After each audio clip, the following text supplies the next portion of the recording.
time to spill the secrets.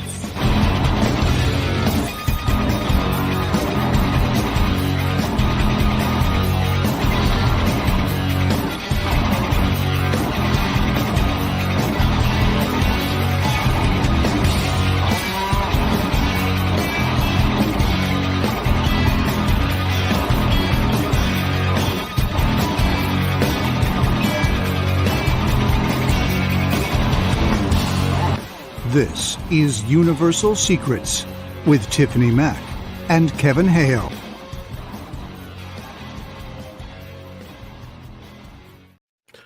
It is Tuesday night. You know what that means? It's Universal Secrets with Tiffany Mack and Kevin Hale. Hell yeah. On this Tuesday, June 18th, 2024. What's up, my friend? I'd like to say that everything is kosher right now, but if I vanish for a moment, I have not been abducted. I will return. When you say vanish, like in thin air, or will there like be a walk away? Or No, we'll have to see. Okay. There may be just a quick gone. Oh, like that. Abducted. Oh, wow. Okay. Ta-da! We are Universal Secrets streaming live on our Facebook, Instagram, YouTube. We got the chat rolling. Tiffany, again, this is one of our go-to topics tonight. We get to talk to someone that I've been wanting to talk to for a while. Finally, I think our budget allowed to bring him on.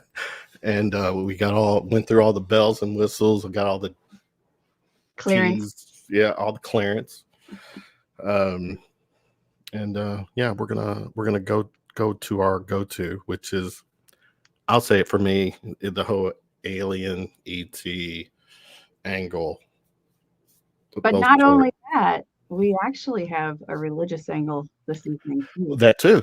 Yeah. And I mean, you know where I stand when it comes to religion, people in the town, but I can talk it all day. Mm-hmm. This our guest tonight will definitely, bring that to the table. What have you been doing lately? Trying to get a garden started, trying to get a greenhouse built. I have to have 4 contractors to do it, and nobody wants to work. So I have no idea when that's going to be completed, but that's the goal. So lately it's been taking kids to summer camp and trying to work around the building of this. Couldn't you not find workers because it's like in the mid 90s here and the heat index is over 100 and it's humid?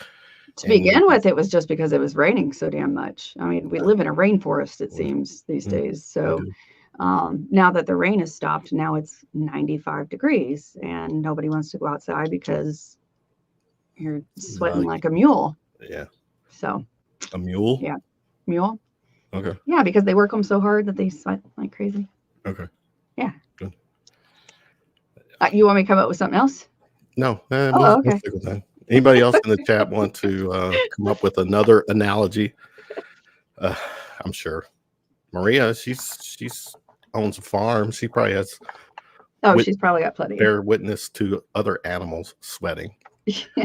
So, and let me give a shout out, everyone in the chat. Appreciate you hanging out with us on our Tuesday night. Our friends who the chat room's always got some good conversations going on, and hopefully we'll be able to pull a few questions from there as well. Yeah. So, Tiffany, tell us what's in store for us tonight. So this evening, we have the Reverend Michael Carter, who is a theologian and author of 5 different books. A lot of these books, the content is ufology and spiritualism. So we have a lot of questions that will be coming up relating to those topics. And of course, he is an experiencer of the ET phenomenon. So we have plenty of questions. Kevin and I are both chomping at the bit to get into this, because the one book that I actually saw was Alien Scriptures. Extraterrestrials, and the Holy Bible. And I swear that was like one of the ones that I really, really wanted to dig into. So it's on my list. We're going to bring pick your your shovel? brain. Bring your shovel tonight? No, I'll get Brent to go get the shovel. We're gonna dig. Let's, I'm digging. I'm already digging. I've been digging this our guest for several years, mainly because as I bring him on, because of this. The ancient alien connection. Yeah. And I say Is this that with Giorgio? it is. I say this with all due respect, Rev. Obviously, Everybody knows the hair. Giorgio is famous for the hair, but every time you've been on Ancient Aliens, your hair is a close second. Oh, heck yeah. Well, I keep it in a ponytail. One show, I thought they would never hire me because the first thing they said to me is, "Do you still have your locks?"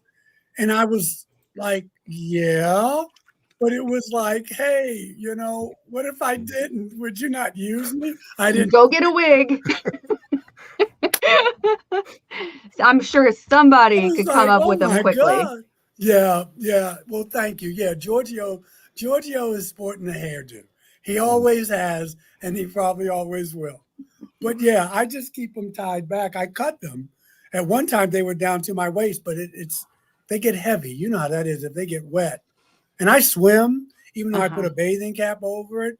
I look like a Rastafarian because I love that. But when it gets wet, man, it's like, oh my God. So, but I'm too lazy to cut it. Well, my daughter had hair down to her knees, and she got it's gorgeous, almost 3 feet cut off. Yeah. And donated it to Locks of Love. Yeah, Locks of Love. Yeah, that's what you do.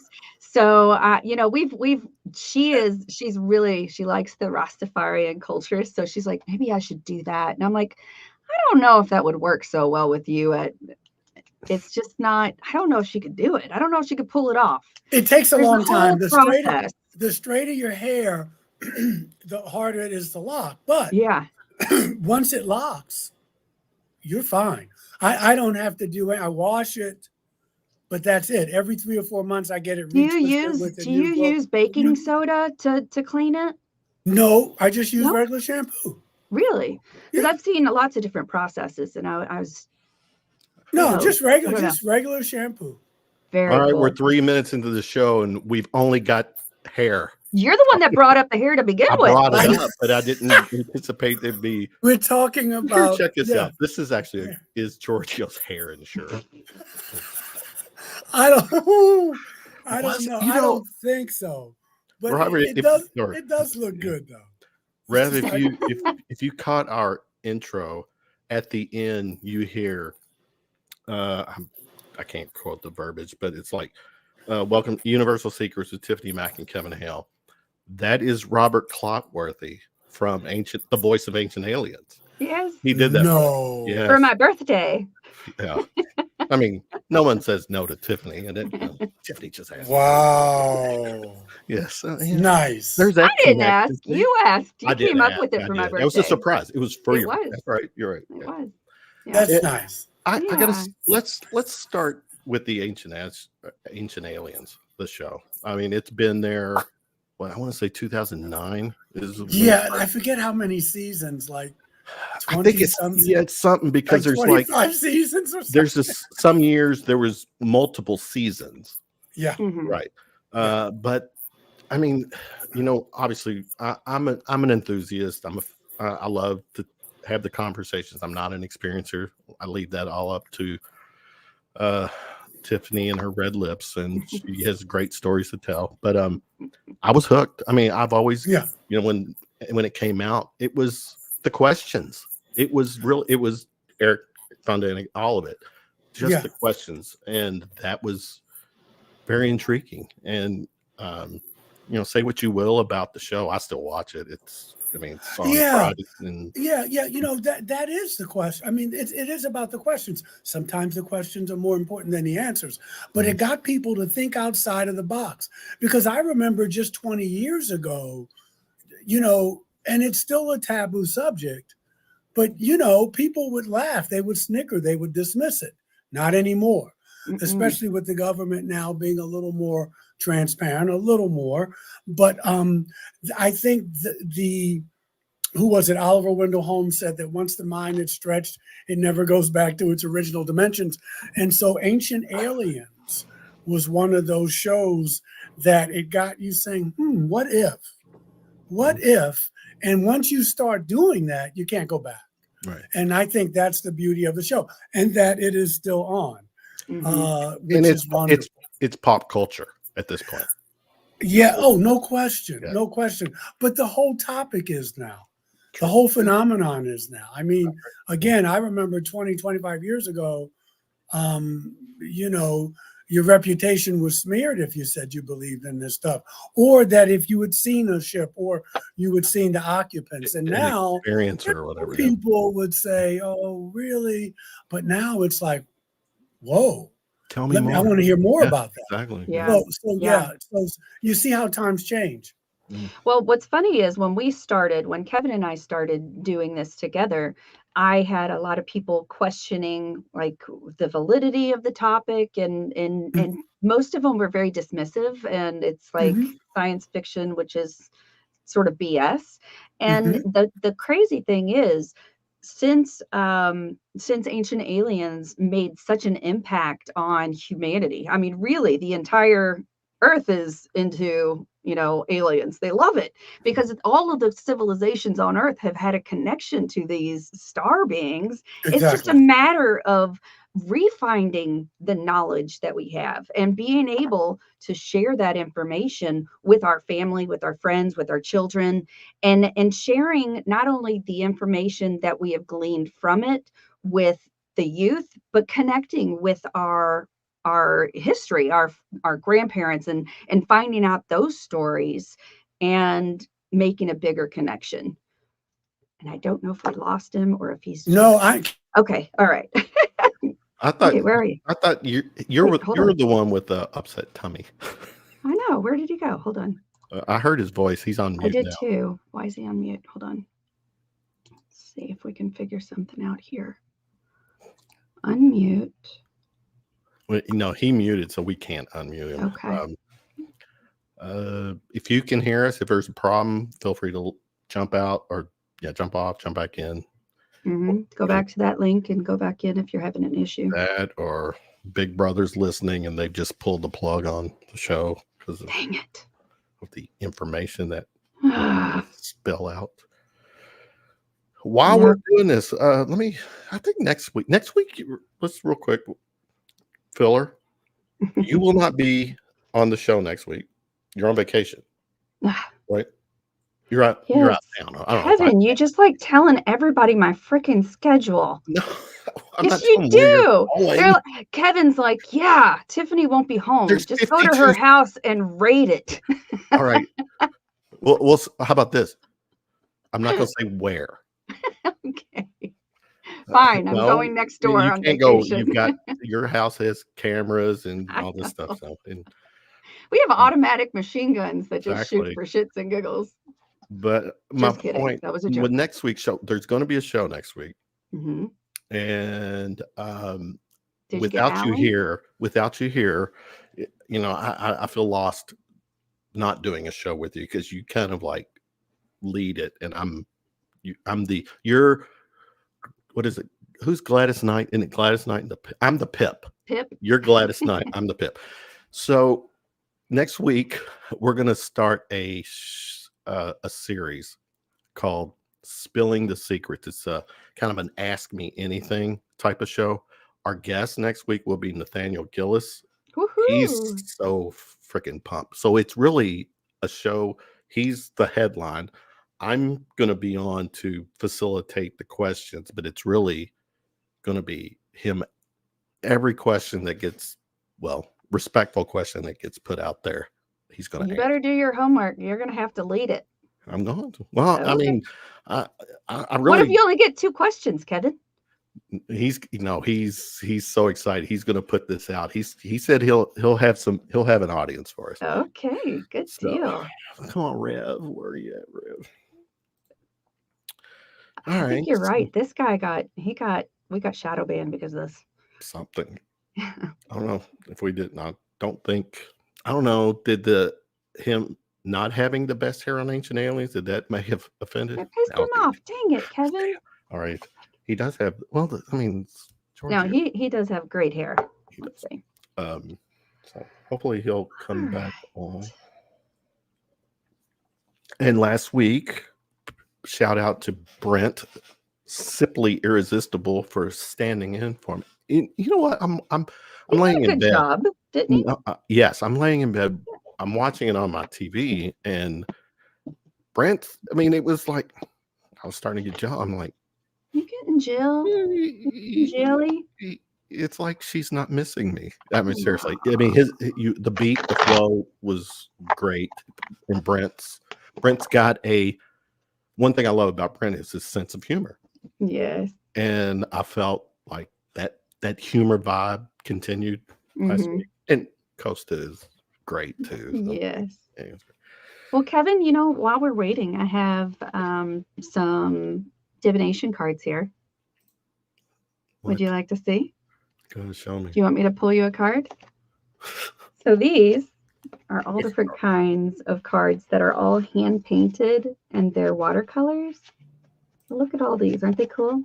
So there are lots of different kinds of animals and scenes, right? Where'd you get those from? I got it from the Bodhi tree. Well, we got to talk about that, by the way. Yes. The Bodhi tree is, of course, it's the metaphysical store that Monica De La Torre owns. She was one of the guests a few weeks ago. So I'm going to pull a card for you, Kevin. Okay, here. Cards are out. Which one do you want? Kevin, look. Messaging. Do you want to do it from the middle or one of the ends? Go 4 from the end. 4 is in on the left side or the right side? The left. My left, your right. All righty. Ooh. You got a nautilus. Nautilus, isn't that beautiful? So it says, Nautilus, balance. The ancestors of the nautilus can be traced back over 500 million years, long before dinosaurs existed. Widely revered creatures, they have earned ubiquitous respect and enduring millennia upon millennia of change. The internal structure of their shells epitomizes a perfect nautical design created for propulsion and balance. Just like the chambers that buoy and carry this fantastic, finding stability is critical to your longevity. Uh-oh, Kevin. Do you have stability in your life right now? Yeah. Now more than ever, my family keep me grounded. Good. And you got your candle game is very strong behind you too. So that. Yep. And Queen Colleen's. Yes. That kind of and what is that super duper white light behind you though? I mean, Scoot. where? Oh, in my. Scoot. Nope, not that one. Scoot back. Scoot over the other side. There you go. What is that? That's. Is that a super duper orb that is just in place? It's just sitting there waiting. It's a plug-in, like a little. Okay. All right. Yeah. Oh goodness, I don't know what happened. I don't either. I messaged him in Messenger, and that's how we were communicating. So hopefully he's okay. No, I wonder if it's been a while since we've winged a show. I know. Do you want to see what I just pulled? How crazy is that? Oh, it's one of your children. Yeah, it's one of my kids. That's crazy. Yeah. The praying mantis is captivating. The praying mantis just might be one of the most accomplished and captivating creatures on Earth. Is he coming? Oh, Ron one's reading. Okay. Despite its size, it has capitalized on its spindly legs and extraterrestrial eyes, quickly able to strike a pose or pierce through any nonsense. This fantastic being understands distractions are plentiful and alluring. They are capable of leading you astray. Staying focused requires a disciplined commitment to saying no. Oh gosh, that's something that's very difficult to do, is say no, isn't it? Is it hard for you to say no, Kevin? Not if I'm in the mood to say no. Okay. Don't be fooled by diversionary activities. You're almost there. It's what it says. Rev said his computer shut down. Okay. So we could give Ron a reading. give him a reading. Ron, do you want one of the Fantastic Beast cards, or do you want the Starseed set? Rev says give him 5 minutes. He'll use That's another fine. one. Yeah. Let's see. Not when you're my. Let's see. I don't think I got a reading from Tiffany either. Let's see. Tiff pulled a Mantis card. Love the Mantis. All right. Come on, Ron. Tell me which one you want. Do you want the Star Seed Oracle card? Oh, the ones you're using. Okay. All right. So let's do that one again. Look at the Nautilus. Maria loves the Mantis. What do you love about the Mantis? They're cool, man. And I think that it's really strange that I pulled that card, not just because it's like obviously my spirit animal, but honestly, I think that the Reverend has had some type of experience with one. So let's see what other card we pull. Okay, Ron, let's see. I'm going to pull you a card, Ron.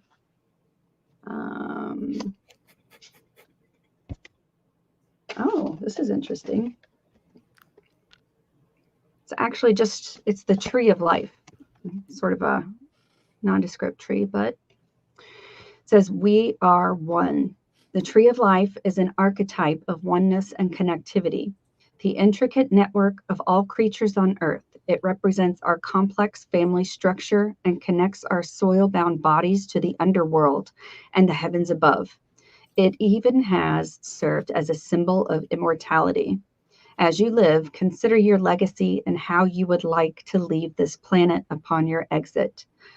Are there things you have left undone? People you need to contact?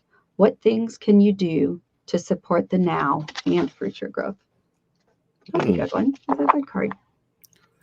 Do one more, Bobby. One more for Bobby. Okay, Bobby. Any you want any more fantasy? after Bobby? Any more after Bobby? Please provide your credit card number, and you will be billed per minute. Monthly at $59.99. $999. All right, so Bobby. All right, from the Beastie one. What's the Beastie one? The Beasties, the Fantastical Beasties. Oh. All right, so I'm just going to pull a random card, okay?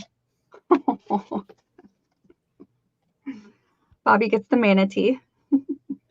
Isn't that cute? They're one of my favorites.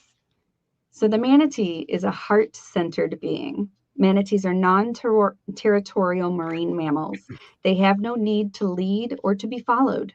Wherever they are is where they reside. This creature is a salient symbol of mindfulness. If you are not happy in your present state, traveling to a new destination will not invoke happiness that did not exist before. Finding true satisfaction requires a holistic approach to life. Have you validated and tended to your heart center? Is achieving contentment an arduous and elusive endeavor? Then do not delay. Prioritize yourself. Take care of you, number one. Thank you, man. That was strange. All right. I know what the problem. He didn't like the fact that I put his hair number 2. That's what it was. He's like, I know. With my ego, I'll stop at nothing. You made your point. Thank you. That was so weird. I was getting ready to use my church computer. My wife came down to help me. That was very strange. Anyway, we move on. Thank you and your guests for being patient. And so I owe you some time, so we'll go a little longer. We are good. Yeah. Did some reading, It's happened a few times before, but we've also had a guest who we love who decided to do a drive-through window and ordered a cheeseburger while he was on his phone interview. It was probably one of the funniest things that we've ever seen. Yes. So from Wendy's, and he got the freezer, the frozen, the Frosty. Yeah, he got a Frosty with his French fries. Wow. Well, I'm sorry, gang, but I'm back. Good. We were talking about just the impact of ancient aliens on popular culture, and it has been, and there's no getting around that. And there's a show coming on tomorrow night. This is shameless promotion, but I'm not in the first episode. It's called Alien Encounters, Fact or Fiction. Okay. It's Who's on the host? It's a series, I forget, it's 2 of them. Damn it. It's on the Discovery Channel at 10 o'clock. And it was wonderful. They flew, we shot in Roswell, at least the episode I was in. So I got a chance to go to the museum there. Oh, wow. Didn't go to the crash site, but it's on Wednesday night at 10 o'clock. It's the first episode. Oh, it's Fact or Fiction. That's one of our buddies. Mitch Horowitz and Christy Newton. Christy Newton. That's right. Yeah. Yes. Okay. Yes. I was like, why does that sound so familiar? Yeah. Yeah. The first of the series, the first episode is tomorrow at 10 o'clock. Good deal.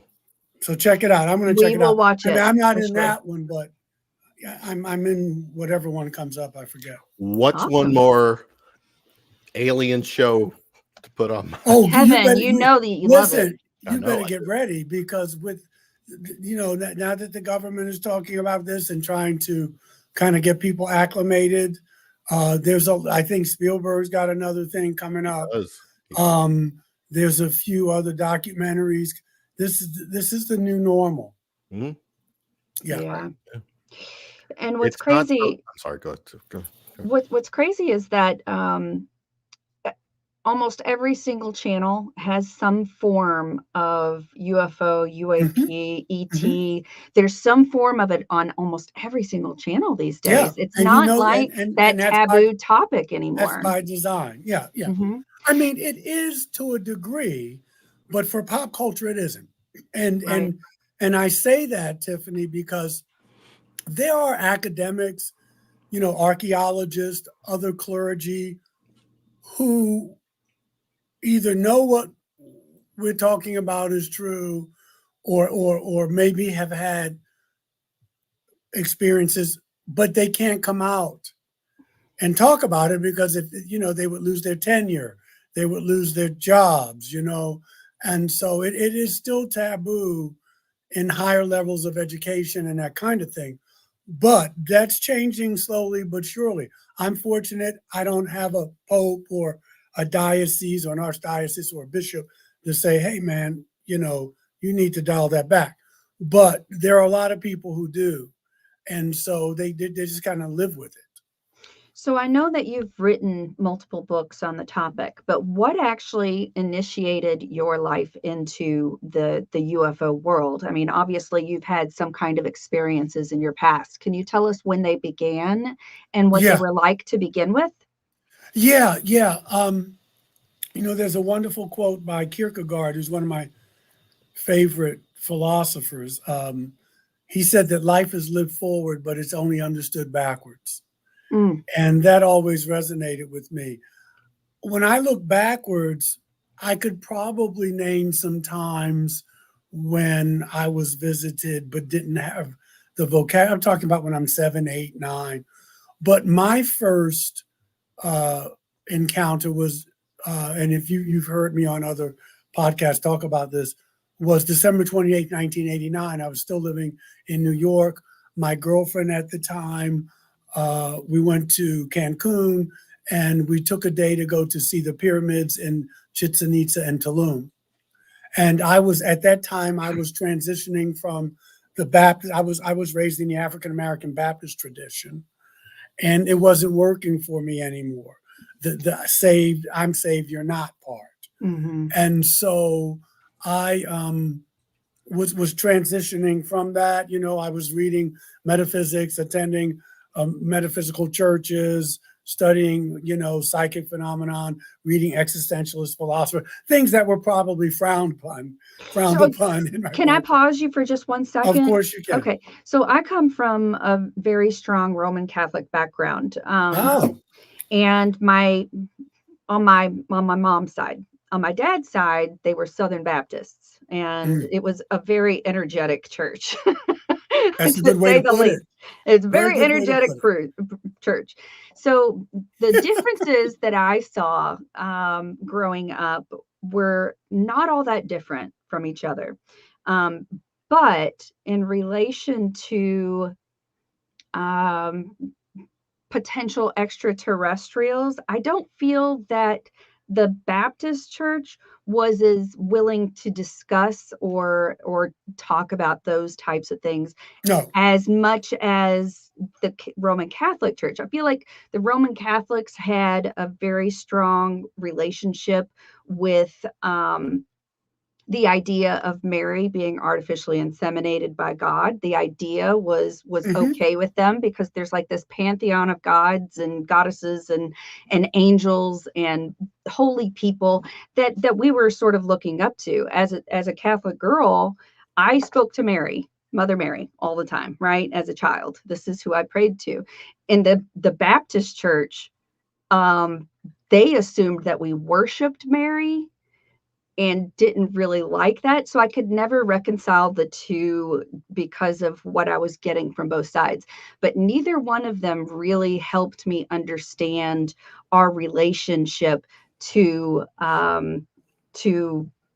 the extraterrestrial presence that has been shown and documented throughout the world. As soon as the more I learned, the more that I read, you start to understand that this is not something that's specifically one faith related.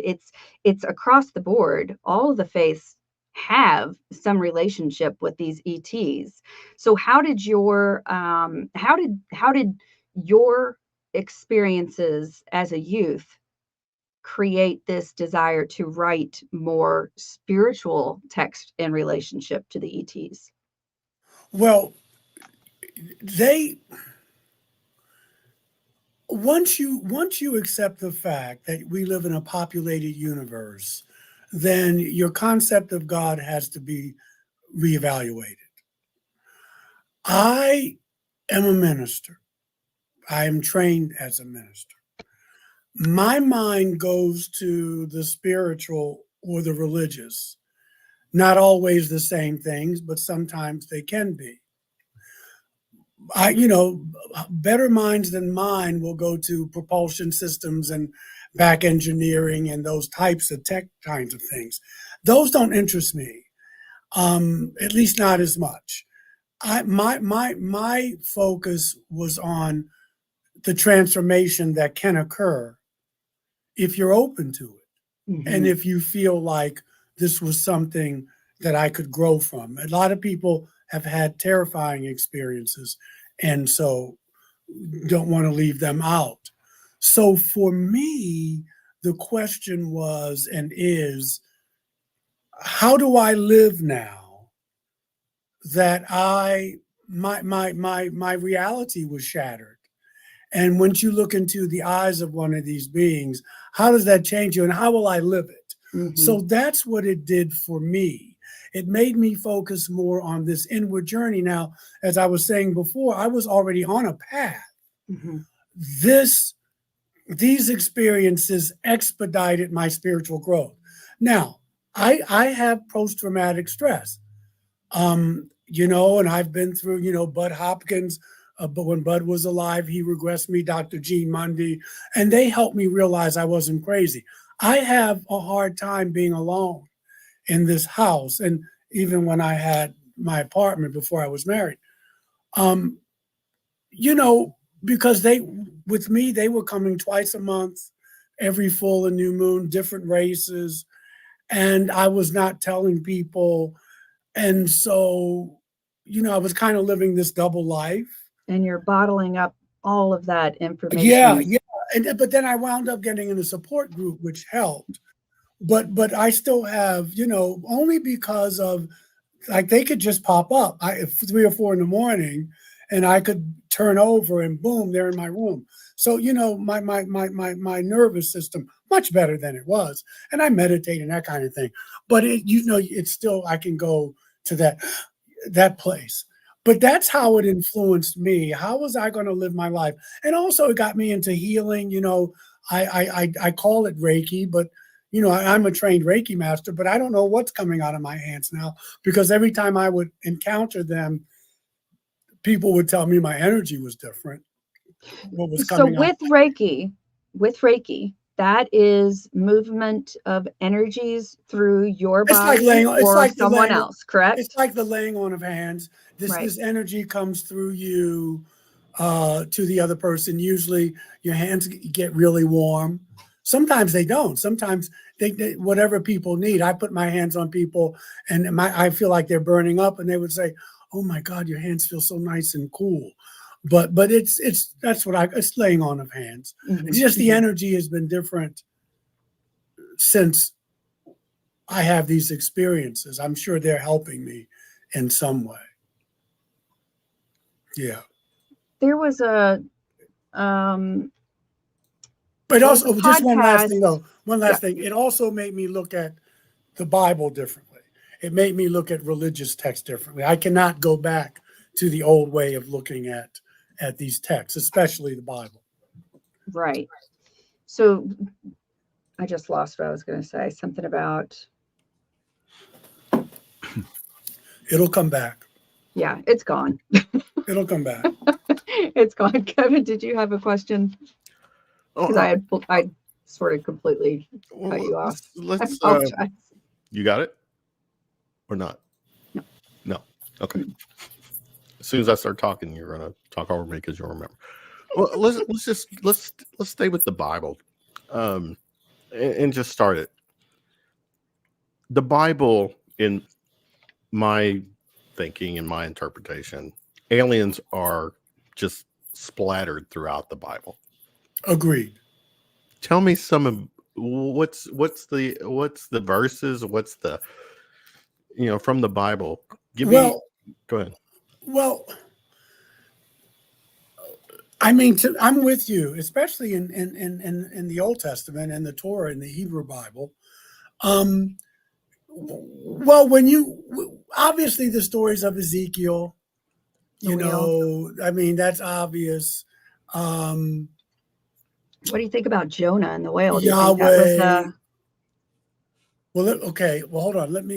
Okay. Go right ahead. So Yahweh is obviously an entity. I think Jonah experience was probably with a submerged craft. Mm-hmm. The thing is, it's all about the translations, and it's all about when you realize that the Hebrew texts are copies of the Mesopotamian, Akkadian, Sumerian texts.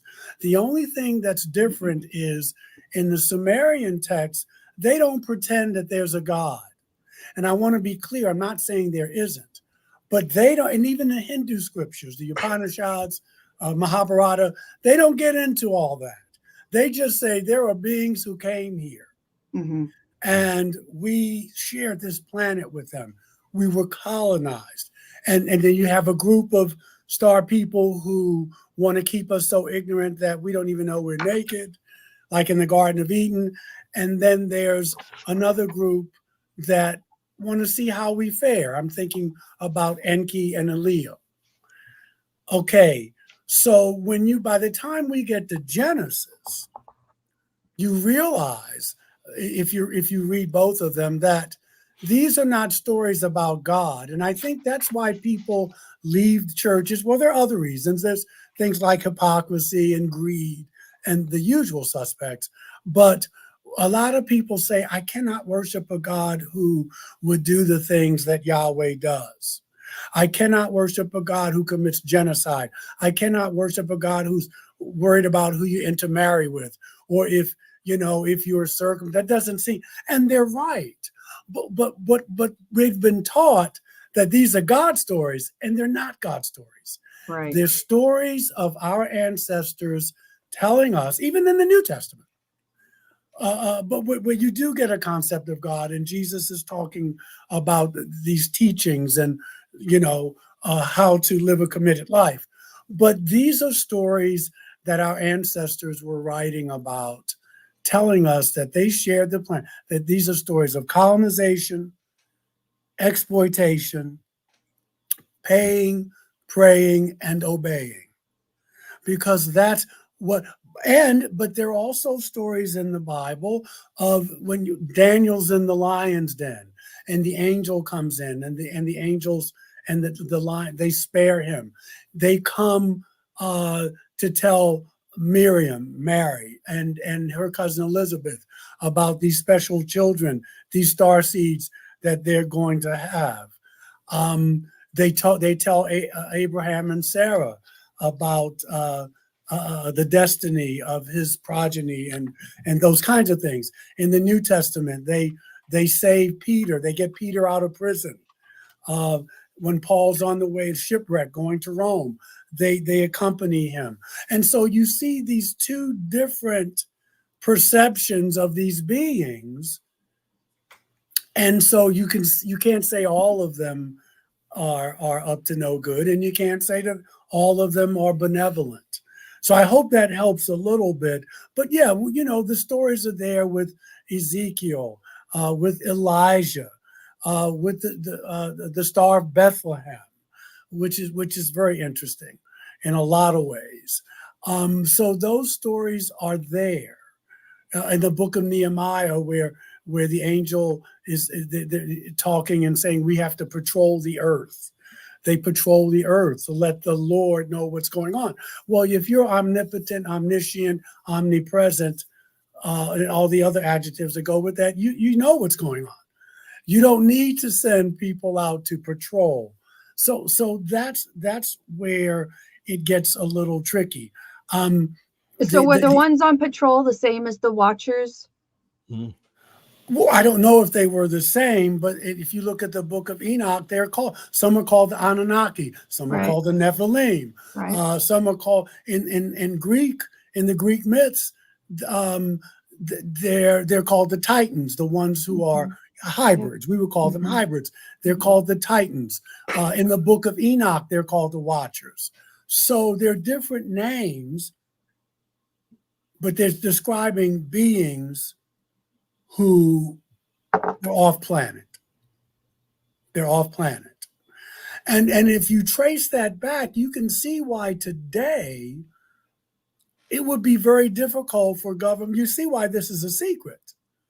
It's very difficult for governments of the world to come out and say, hey, not only have we been lying to you for the past 70 plus years, we also have treaties with some of these people, which the Constitution has already gone out the window. We've been lying to you. Some people have. No one's going to come out and say that that's political suicide. But also, how do you tell people we can't protect our airspace? How do you tell people that some of these beings created us? Everything that we know about our society would just flip, especially economically. So I'm not making excuses for the government, but I can kind of see their predicament. But the truth will out anyway. So it's whether you spoon feed us or give us a little bit at a time. I personally think that humanity is ready for it. A lot of people already believe it. All the civilizations talked about it. Tiffany, you mentioned it before we came on the air. I mean, if you look at the Hopi, you look at the Cherokee, you look at the Japanese, about the flying serpents, you look at the Vedas, all of our narratives always talk about, Plato talked about it 2,500 years before Jesus. All of our narratives have stories about beings coming from elsewhere and helping jumpstart civilization. And what's funny is that when it comes to even looking at like the Hindu, there's just a massive amount of gods and goddesses that are in their books, but a lot of them do have either shapes of animals or shapes or colors like blues and purples and just these magnificent different colors. But I do feel like a lot of the entities that have been described throughout the years have more of a relationship with these ancient gods that we just thought of as children, like, or as adults even. We thought of them as these made up beings, but what if they weren't made up? What if they were really showing us and describing these entities that they were seeing. And that's the exciting part to me, thinking, wow, the things that I've seen in my visitations are bizarre, yes, but maybe they have been around for a lot longer than we could imagine. And in some point, there's a grain of truth. And that's the thing that is, it's amazing to me that those beings could possibly exist. Well, So, it's not that they possibly exist, Tiffany. They do exist. right. So This is real. They've always been here. They will probably always be here. And those books that I mentioned, whether it's the Bible or the Mayan Popol Vuh or the Upanishads or the Vedas or the Emu Elish, all of these, and the Akkadians, the Sumerian, there's this unequivocal evidence that these beings, it's no longer if they exist, is that they do exist. And again, once you really take that seriously, you have to think about whatever concept you have. If you're a believer, or even not, what does that mean what does that say about God or a God? Or you have to start trying to filter that and make sense of that. And that was for me, the created the fire in my belly for my spiritual life and what I'm talking about now and the books I write and that kind, because it just shifts everything, that we're not alone, we're not the highest on the food chain, and that these beings have been here, and some of them have had a hand in creation. They've been here. I think we're the guests on their planet. My take. Yeah, one of the things, I'm gonna kind of switch gears a little bit. One of the things, correct me if I'm wrong, that when it came to the government trying to dive into the whole alien, ET, whatever, that there's like and I'm not, this is not taking shots politically or anything, but my understanding was that the conservative side didn't want to go there because of their interpretation that it was that's true. Demons. That's very true. That's very true. And I try to do my homework a little bit for the show. Tiffany comes with the great questions. I love the conversation. But there's are aliens demons?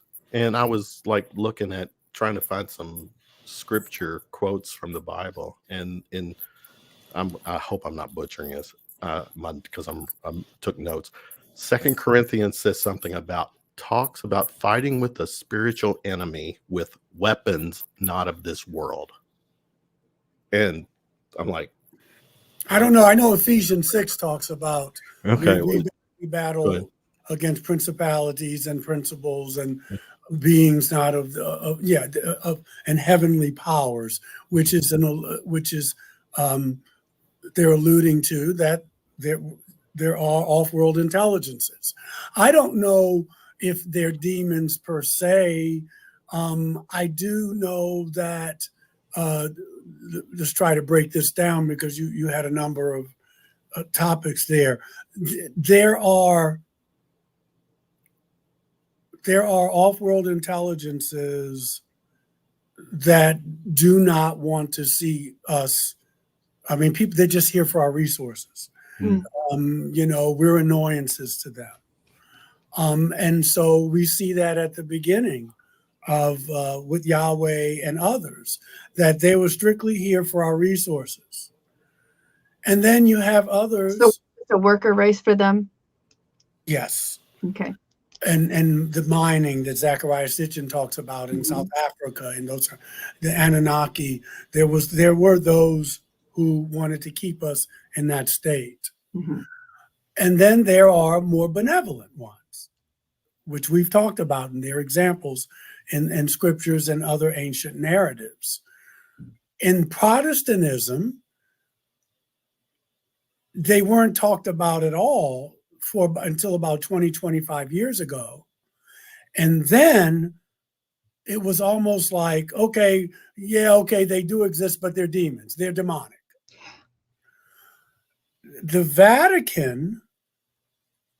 That really shuts a lot of people down, though. Anybody who had a strange experience, it shuts them down completely. That goes back to the demonization of ET visitations. So the Vatican and the Vatican, Catholicism, Hinduism, they're talking more about it, but they will have an easier time when this comes out, because as you were saying, Tiffany, they have a pantheon.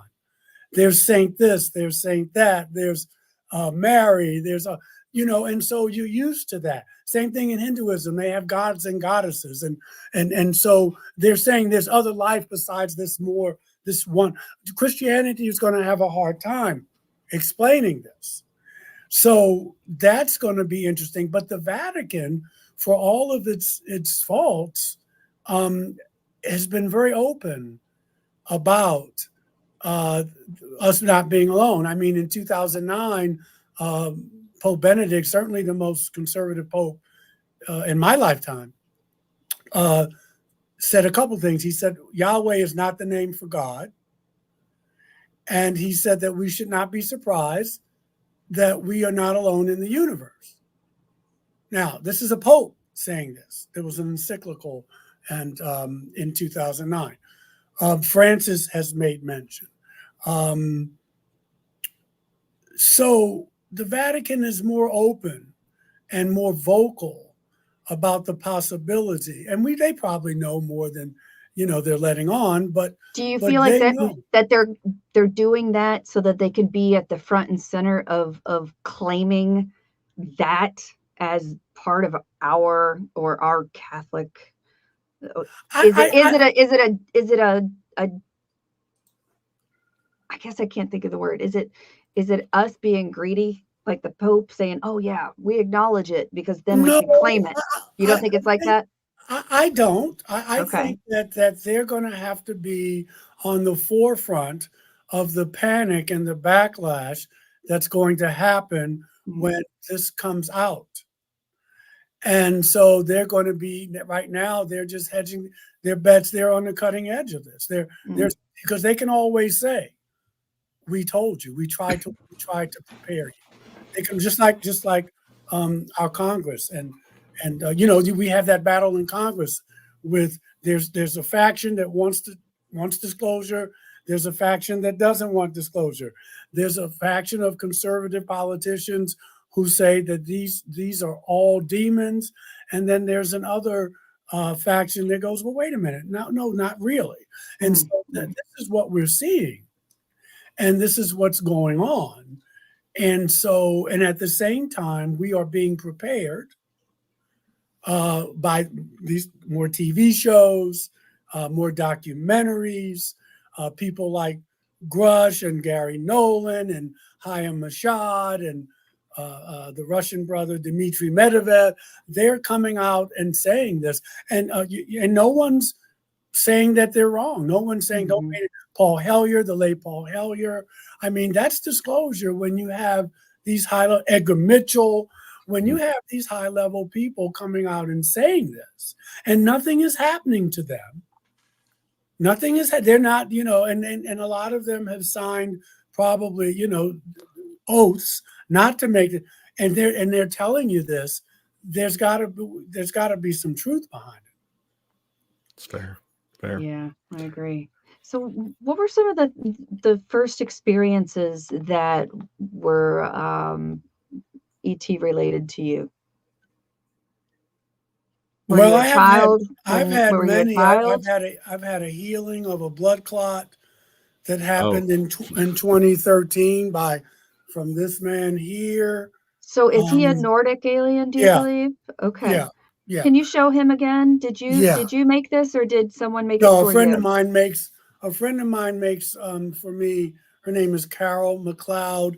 Okay. She's in Wellington, Nevada. She's an experiencer, an artist, And every time I had a visit, I would describe who I saw, and then she would make some. This was a person who came to visit me in 1989. Settle down.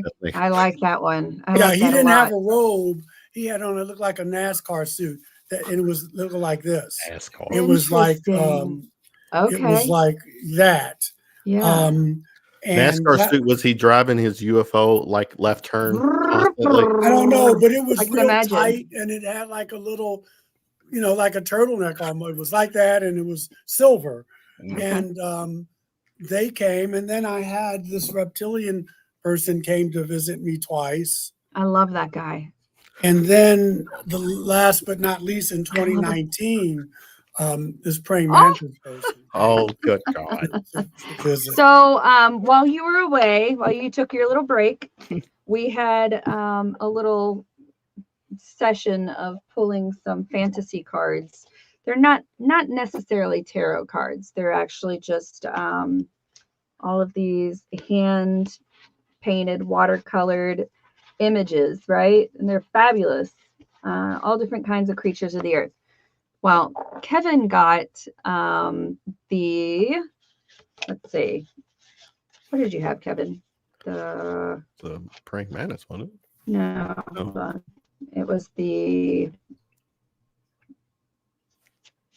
shell, wasn't it? Hold on, I'll show you exactly which one it was. Look on the screen, Tiffany.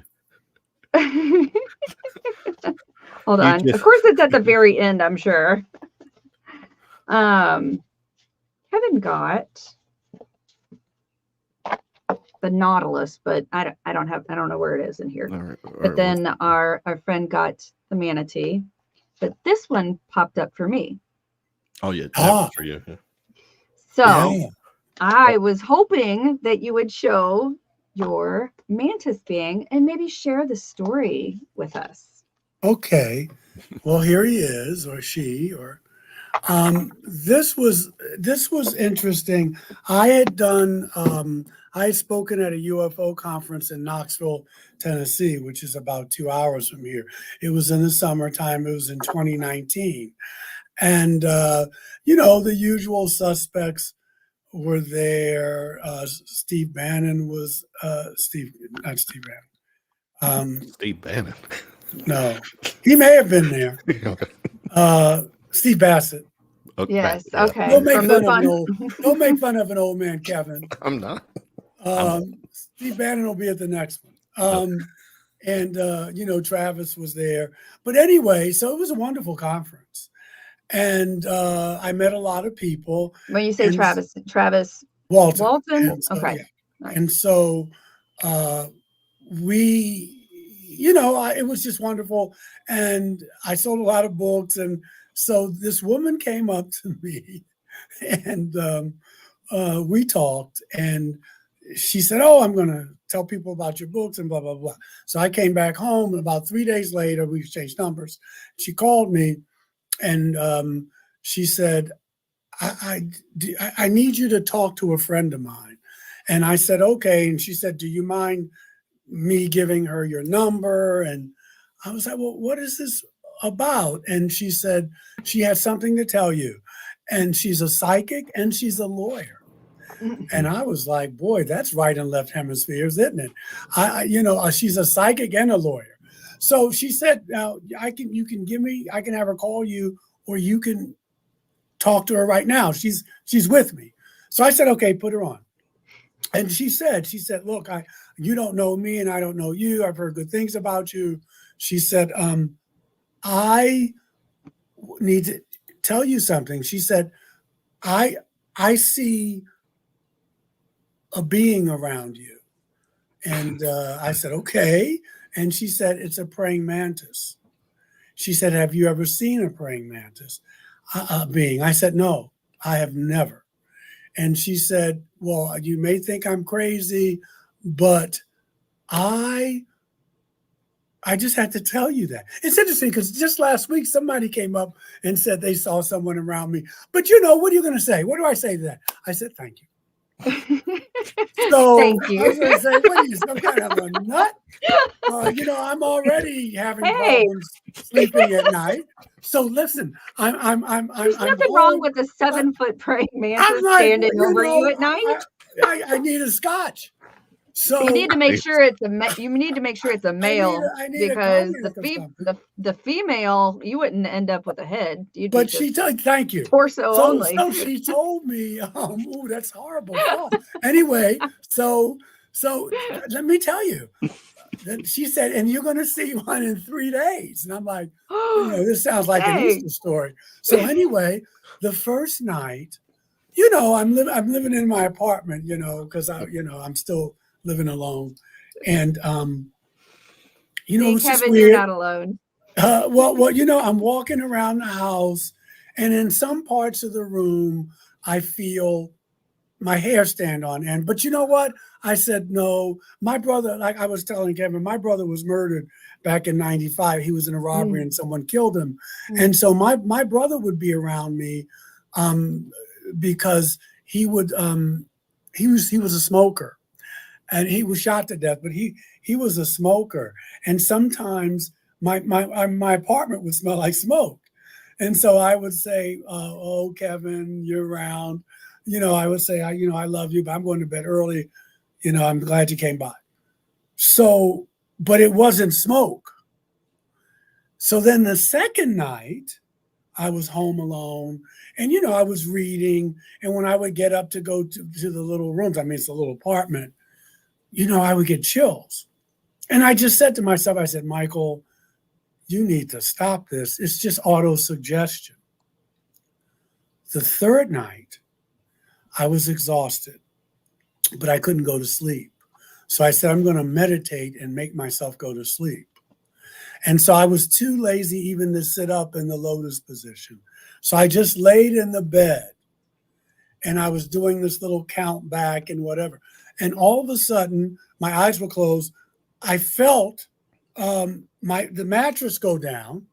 And when I opened my eyes, this person was there, like this far from my face. And I hyperventilated, and it just looked at me, and I just, I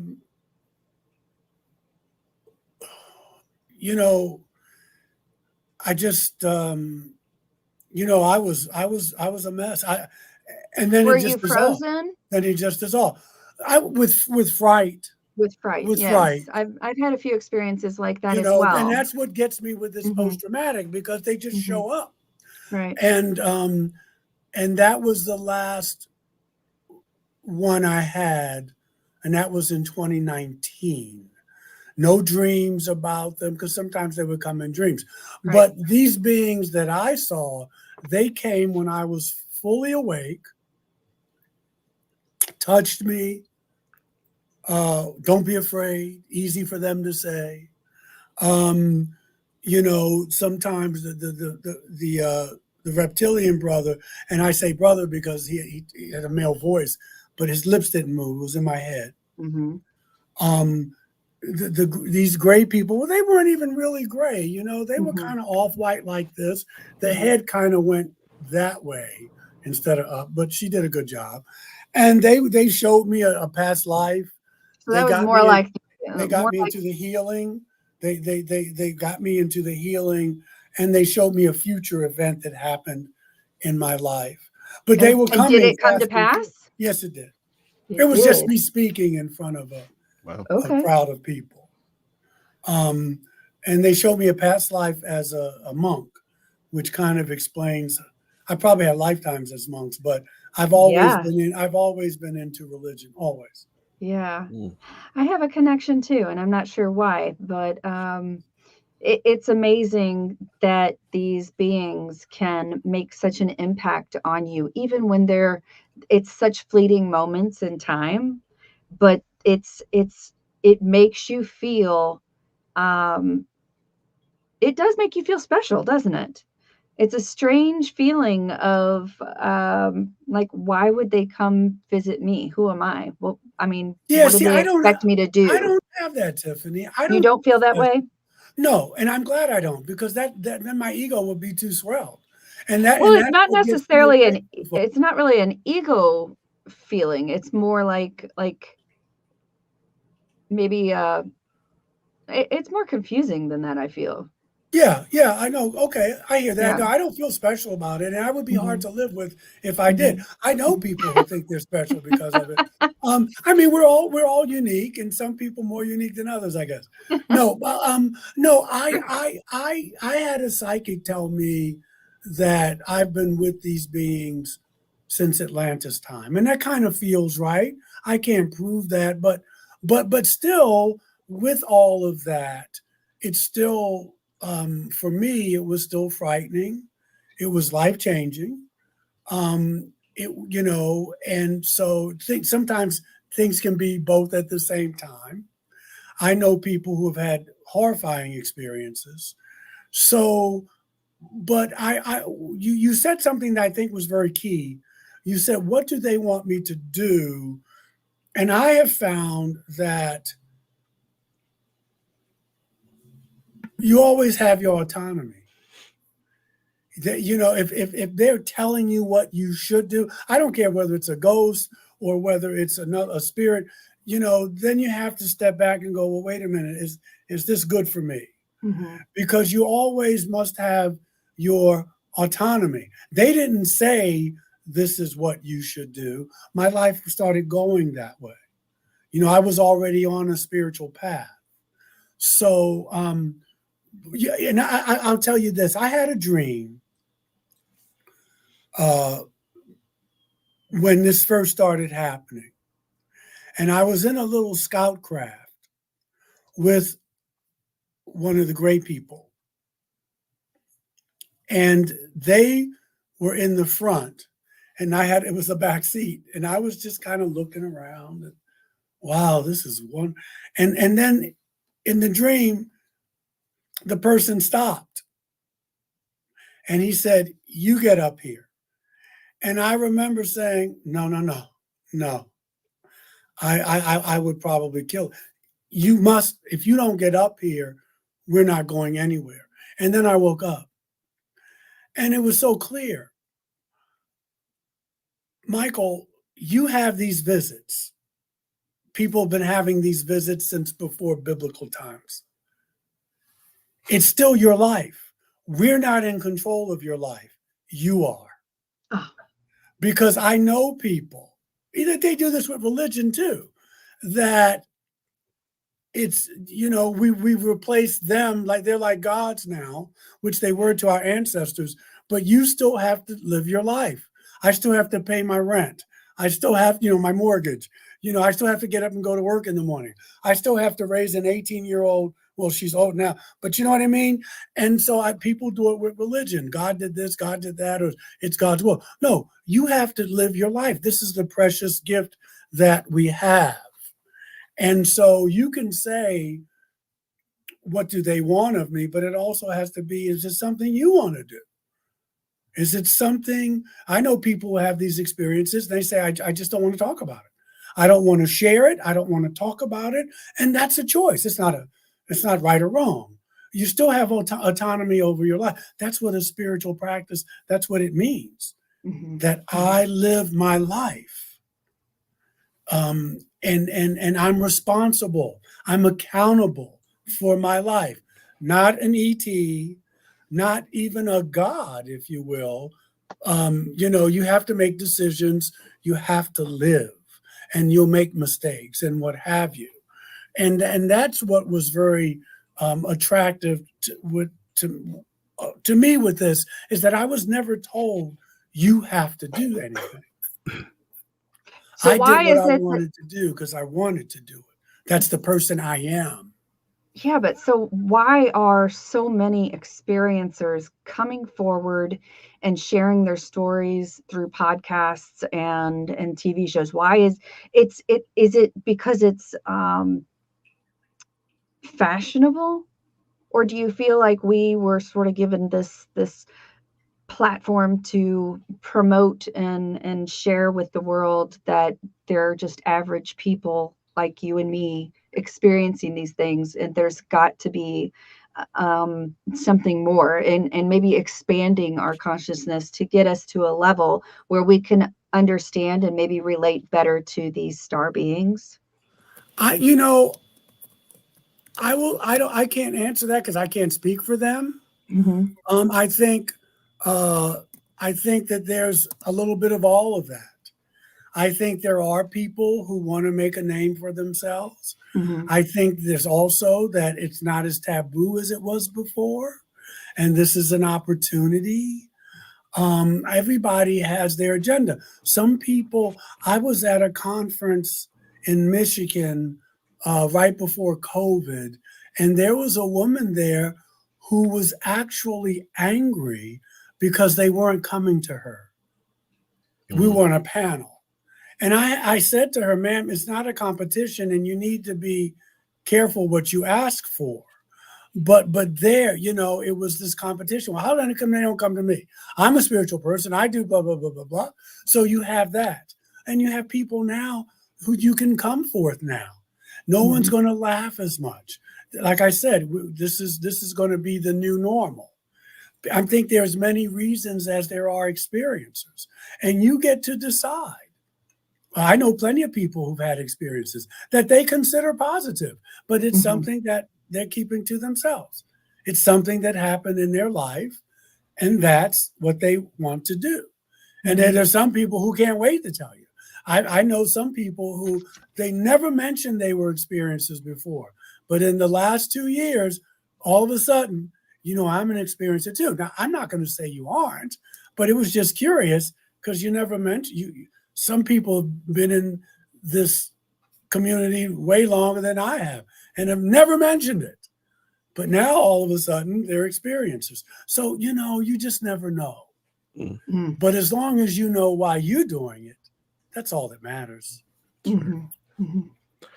Let me take us in a different direction. The ancient, there was something on one of the past ancient alien episodes. The Ark of the Covenant was brought up, and I want to say it was explained as a storage container for the mana machine. I want to say mana machine. Mana machine. I'm sorry, mana machine. A nuclear-driven device that created mana out of thin air, supposedly. I don't think that was the Ark. The Ark, if you go back and read Exodus, it's not a mana machine. As a matter of fact, there's no word in Hebrew for the mana. It actually means we don't know what it is. They don't know what they were eating. Yeah. They don't know. I've never heard it described that way, though. Okay, mana. That's even more interesting. No.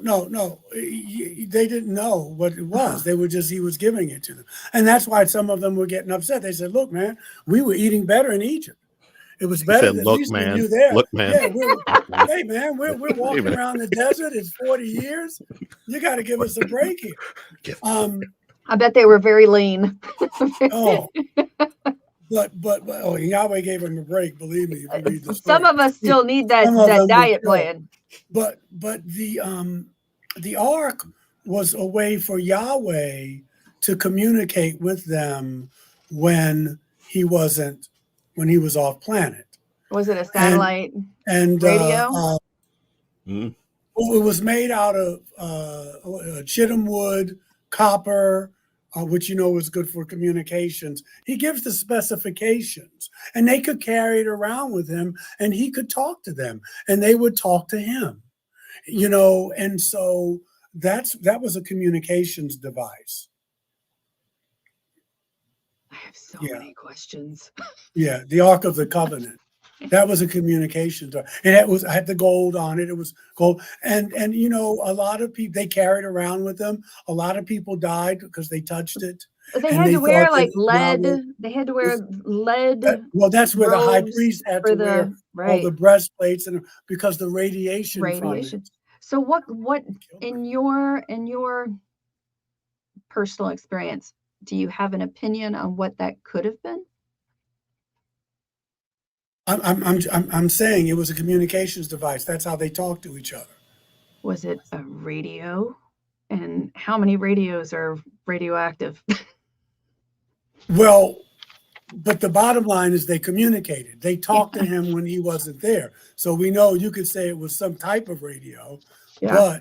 but that's how they communicated. So it was the technology that they used, and some of them didn't know how to use it, and some of them lost their lives, and some of them got boils, and they got very sick from the radiation, and it was captured at one point in a battle, and like maybe 130,000 people were killed because they just didn't know how to use it. But it was basically they would get their marching orders from Yahweh. So it was a radio. The temple where it was held, the priest had to wear certain vestments to protect themselves from the radiation. And they were priests that were chosen by Yahweh.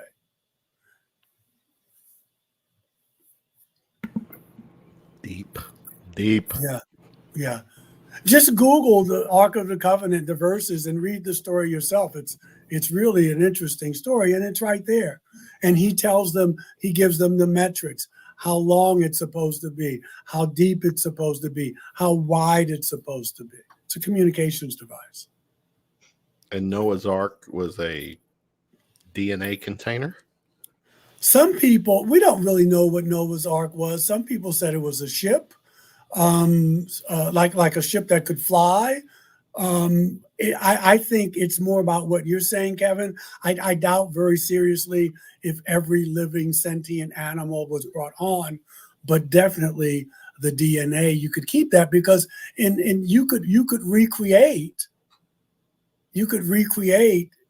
whatever you had the DNA for on another planet at another time. Definitely. Do we agree that a 900-year-old man did not build a? Well, I mean, again, if you look at that, we were probably created by them, which is what Genesis is talking about a little bit, as well as the Sumerian text. They were doing genetic experiments and what have you. So why not have the DNA? I mean, I'm sure that if we had an extinction level event, if an asteroid hit us, if we had flooding, if there was a fire or what have you, they could probably just put us somewhere else. They got all the DNA they need. So they just start fresh and wipe that earth out. Well, Plato says that it happens every 5,000 years. And when you look at Genesis, Plato says, and then we'll go to Genesis. Plato says that every 5,000 years or so, there is some type of cataclysm. Now, that could be a pole shift, it could be an asteroid, and that the gods, because Plato believed not only in a god, but the gods. And, he says that we start from ground zero all over again.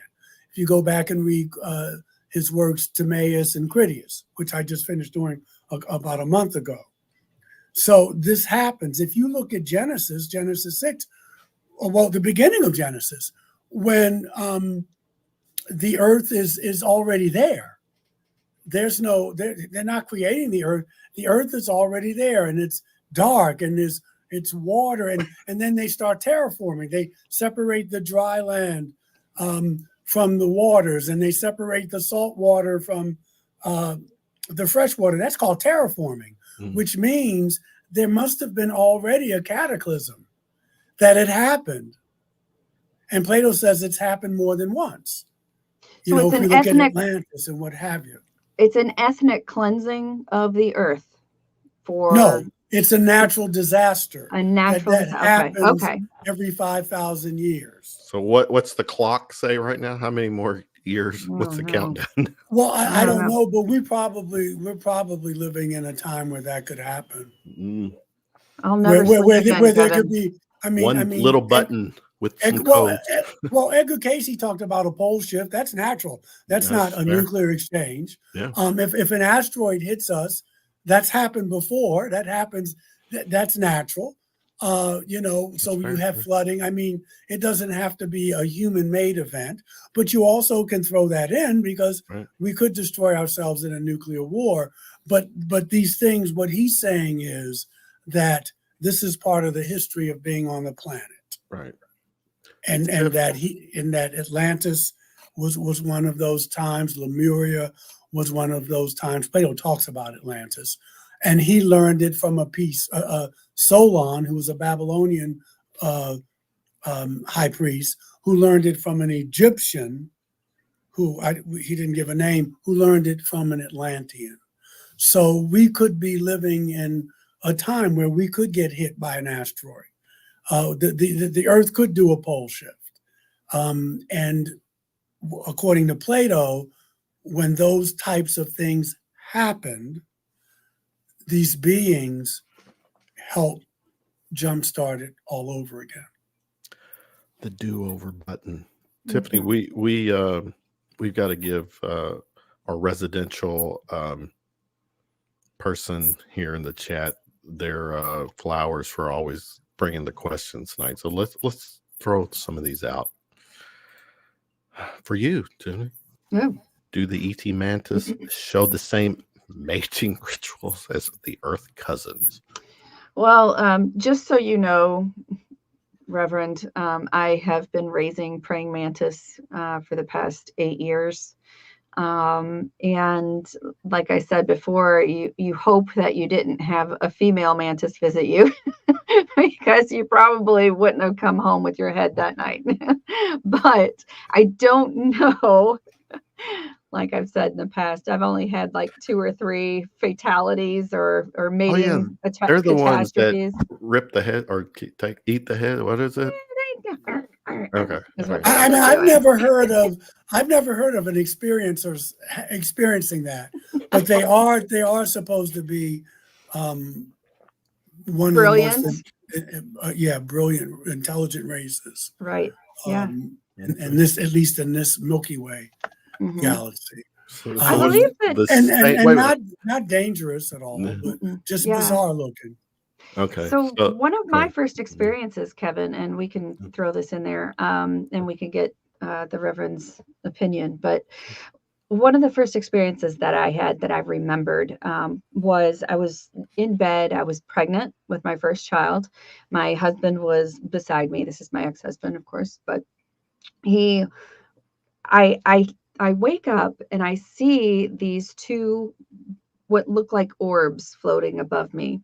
And there was sort of this mantis shaped face in the center of each orb. So there was 2. And the eyes were just so massive and piercing and intelligent and very calming. There was nothing really, there was no negativity that I felt at all, but they were hovering above the bed. And I remember closing my eyes and I could see them, and I can open my eyes and see them. And I kept doing that because I was like, what is going on? I didn't understand what I was seeing. And so then I start kicking out and pushing out, and I started slapping my husband. I'm like, get up, get up, get up. And he's like, what is it? And I'm like, there's something here. And I didn't understand what it was. But what they said to me telepathically was, what can we do to make you stop screaming? And I was like, you could get the F out, And it was like, it was fear because I didn't understand it, but it wasn't fear based on what I felt from them. And so they just sort of turned their head like this, like they were just trying to understand why I was so crazy at the moment. They didn't understand it. And I think that not being able to shut it off, and this has happened multiple times with visitations in the past with me. So I could see them with my eyes open or closed. And I don't know if that's more of I don't understand it, and I don't have any reasoning for that, but it is something that I experience. And I know a lot of people talk about having this sleep paralysis where they can't do anything. All they see is like they can move their eyes and mouth. That's about it. And that's never been my experience. I don't think I've ever been immobile, and I've always been able to communicate what's going on while it's happening. So have you had those types of experiences where you were awake? You said you had one for sure, but do most of your encounters, can you interact with them? Can you ask your own questions? No, I most of the time with the grayish looking people, I was paralyzed. Okay. And I don't have the presence of mind to have a conversation because I'm in flight or fight. Right. And I don't know whether that's because I'm afraid they're afraid I might hurt them, or they may hurt me, or I may hurt myself. But most of those times, all of those times, I was paralyzed. At one time, I had a needle stuck in the back of my head, and it hurt terribly. And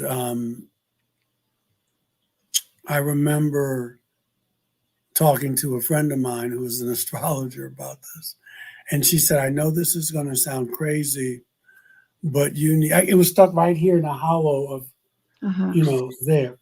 Right. It was excruciating, and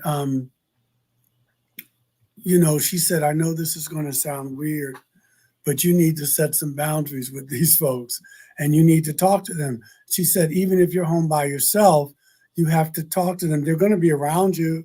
And I did. I remember I was yelling at them one afternoon, and my girlfriend came home, and she was like, "What the?"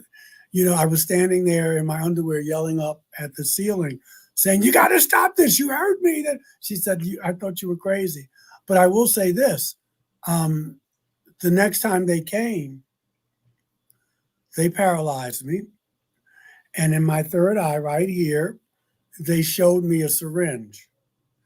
And they put it in the top of my head. And it's like when you ever give blood and you don't even feel it, like the nurse is just so skilled.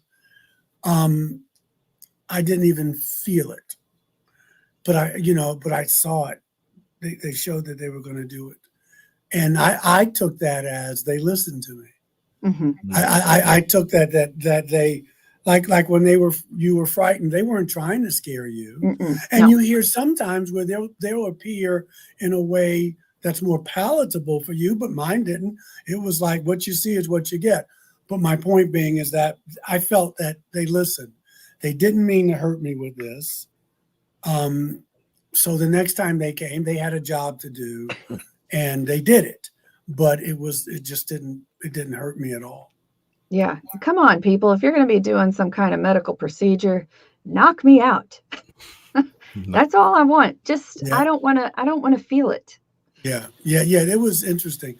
Yeah. I had, but and that causes more trauma. So it does. Yeah. And I know, listen, when you take your pet to a vet, you probably cause a lot of trauma too, but you probably figure, hey, this is going to be good for you. So maybe they think that way too. I don't know. But, I wouldn't trade most experiences for anything. They changed me. I was on a path and it kind of expedited it. But, it is what it is. You really have no control over it. And I know people say, well, why didn't you ask them where they were from? But you could tell they never had the experience, because that's, you're in the moment. You're trying to process this. Someone just walked through my wall.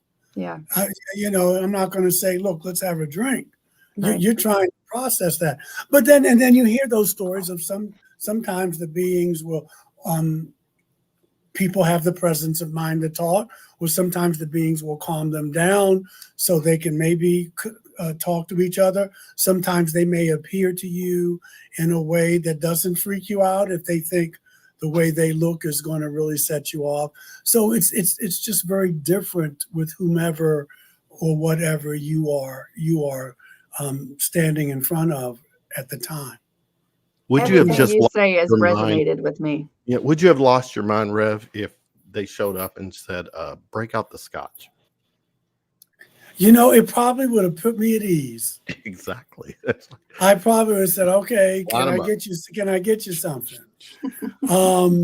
But I do consider the ones that have visited me friends. One of them, the Nordic guy, healed a blood clot that I Tell it, had. yes. Yeah, Tell us go ahead. about that. That was Yeah. one of the questions that Yeah. Kevin and I Yeah, talked about earlier. that was, Tell thank us you. about that Please. experience for you, Yes. please. Okay, I'll give you the truncated version. The backstory is I have a lot of friends who fought in Vietnam. And why this matters is because they would tell me about the hardships they had to go through and sleeping in mud in a foxhole or sleeping in this ingoing and outgoing artillery. I mean, I don't know how they did it. Mhm. And I don't like fireworks.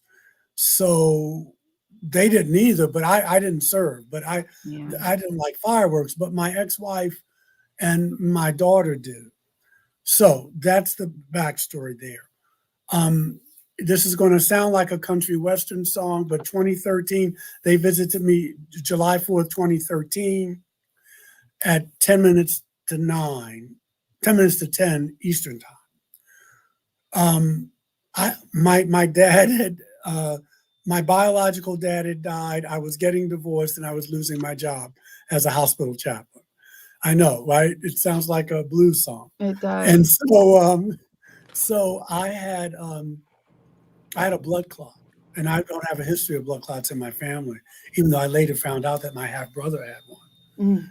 And it was from my ankle up to the groin area. My leg was big. I had never had one. I thought maybe I pulled a muscle or something. And so I was taking Coumadin, and I was injecting myself in my stomach twice a day with something called a Nexaparin to try to thin this out. It was scary because they said if it had burst, it would kill me. Right. Yeah. Meanwhile, my half brother survived one that burst, Oh my gosh. and he's still alive to talk about it. But that's another story. So on July 4th, 2013, they have fireworks here, and I would go every year. At that time, trying to get back together with my ex. We were trying to make it work, and compromising. So we were going to there. I just didn't like fireworks. They started at 9:30. You had to get there at 7, find a parking space. The bugs are eating you up. People are sitting so close to you. And then they're over at 10 o'clock. So it's 3-4 hours before anything ever happens. So on July 4th, 2013, here in Asheville, they canceled them. Thank God. But they canceled them because it was just so much rain. And it sounded like artillery. I swear, it sounded like we were in a war zone. And you get the lightning, and it was about 10 of 10. I was in my apartment, and I was sleeping. Well, I was trying to sleep. And, and you may know this, Tiffany, at the beginning, I couldn't tell when they were going to come. But as they came more and more, like it got real quiet. Like even if there were crickets, it got real, and the air got thicker. I could feel something, but I didn't know. You start to recognize the signs beforehand. Yes. So when I turned around, this brother was behind me, about almost 8 feet tall, because that's how tall my ceilings were. And so he had on a cowl. I was going to say a hoodie. Sort of a cowl. He had like this page boy thing, haircut. It was blonde. You could tell that he was humanoid, but you could see he wasn't fully human. And he was very, very pale, and he had these big blue eyes. And he was so built, as was that reptilian brother. He was so built, you could see the muscles through the robe. And it was a grayish brown, dull color. It had a rope belt. And I looked at him like, how the hell did you get? And he held out his hand, and an apple green light came out of his right hand, and it hit me in my stomach because I watched it. And I remember I didn't feel anything. And he did what he did. His molecules just dispersed. He just wasn't there anymore. The first thing I did was I called, you probably know, Preston Dennett. We've interviewed with him a few times. We love that guy. Preston lives near me now on the East Coast. Yes, that's right. Then he was living in California. It's the first thing I did. I called him, and he wasn't home. And I said, of course he's not going to be home. It's 10 minutes to 10 here. It's 10 minutes to 7 there. Why would he be home? And I called my ex and my daughter. Well, I didn't call my daughter, but I remember showing them when I went to see them the next day. And they both went, they healed you. The blood clot was gone. It was gone. My leg was normal. My leg I mean, the was swelling normal. went down and everything was just Normal. back to normal. Wow. Back to normal. So what I did, and I didn't have the presence of mind. That's little flip phone time. I didn't take a picture of it, but I went to tell them. But the big thing was I had to go back to the doctor because every 10 days, every week, 10 days, they were sticking a needle in and taking the blood out, to see what was happening. And I remember, of course I wasn't going to tell them the truth. They would have locked me up. And then when I went there, it was like an interrogation. And they kept saying, well, what did you do? What did you do? And I was like, I didn't do anything. I said, I don't know. It went away. I said, maybe the medicine worked. Well, no, the medicine didn't work. It doesn't work that quickly. Oh. What happened? What did you do? And then finally it dawned on me. I said, look, I don't know. And you don't know. But aren't you happy? I'm cured. It went away. Are you happy? Can you be happy for me? And they walked it back. They were like, of course, Mr. Carter, we're happy for you. I mean, of course, that's what we wanted. We just don't understand. You were just here and now this is gone. So they left it at that. I left it at that. And to this day, I am thankful. I don't know why they did it. I'm glad they did it. I told Preston about it. He put it in his second book of UFO healings. But I just chalked it up to, I still got stuff to do, and I'm trying to be the best human being I can be. A lot of people would hear that and say, oh, it's a miracle. Mm-hmm. No. Well, it is a miracle. Okay. It is a miracle. I would still consider that It's a miracle. a miracle. Yeah. The Vatican would say it was a miracle because they have these criteria, but it happened right away. I just didn't ask the doctor, well, can you tell me that I need you to write down that this? No, but I don't think, I just talked about this in a sermon Sunday. And I'm not trying to say, Kevin, that you need to be religious. Because this has happened to people who weren't religious. Mm-hmm. But I am saying that sometimes we can be so rational that we block ourselves off from the mystery and the awe of life. That's fair. Yes. And a lot of things that were so rational, quantum physics is, that is saying that really now anything is possible. And so I just say that to all my rationalist brothers and sisters, that you can be so rational that you don't leave anything open for miracles or for for these things that may be just natural in the sense of we just don't have laws for them yet. So that's I'll just leave that at that. But it was a miracle. Now, Tiffany, if there's one Reverend I'm gonna listen to, it's this one. Well, right no, there. I mean, it was a miracle. I mean, who knows? This being came. I mean, they have stories like this in the Bible. That's how religions got started. Yes. This guy came in and, he fixed my leg and he left. Damn, he's gonna make me pray tonight. I know it. No, he just should. This is a life-changing event for me. Well, no, you know what? You can make your life a prayer just by how you live it. See, he keeps making sense. I mean, I know it. Your life. You know what, brother? Because I'm giving my 10% that I would give on Sundays. I'm giving it to this. It's really about the way you live. You're tithing. By tithing. I know people, man, who they go to church, they go to Bible study every Wednesday night, or they go to the temple, or they go to the mosque on Friday, and they're in church every Sunday, and they're the most hateful people you can ever meet. Bitter. But they're doing all the right things. That doesn't mean that you're a good person just because and you then do it. You got people who don't do any of that. Mm. One, he's probably dead now. One of the most spiritual people I ever knew was a guy named Frank Barra. He was an atheist. He was a former monk, Benedictine, and he had to give all that up. He just said, it just didn't. But I watched the way this man lived his life. He used to be an actor. His partner, he was a gay man. His partner was an artist. His partner was named Andre. Very gifted couple. They, but just the way he lived, the way he interacted with people, his life was his prayer. And that's really the only thing you can really do, is you just live your life the way you want to be treated, or the way people want to be treated.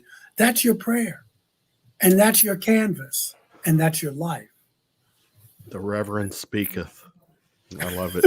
So I have there's a few things that I want to.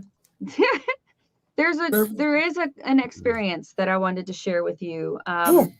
So we've talked about in the past having experiences with partners being in the same room and not being able to see what you can see.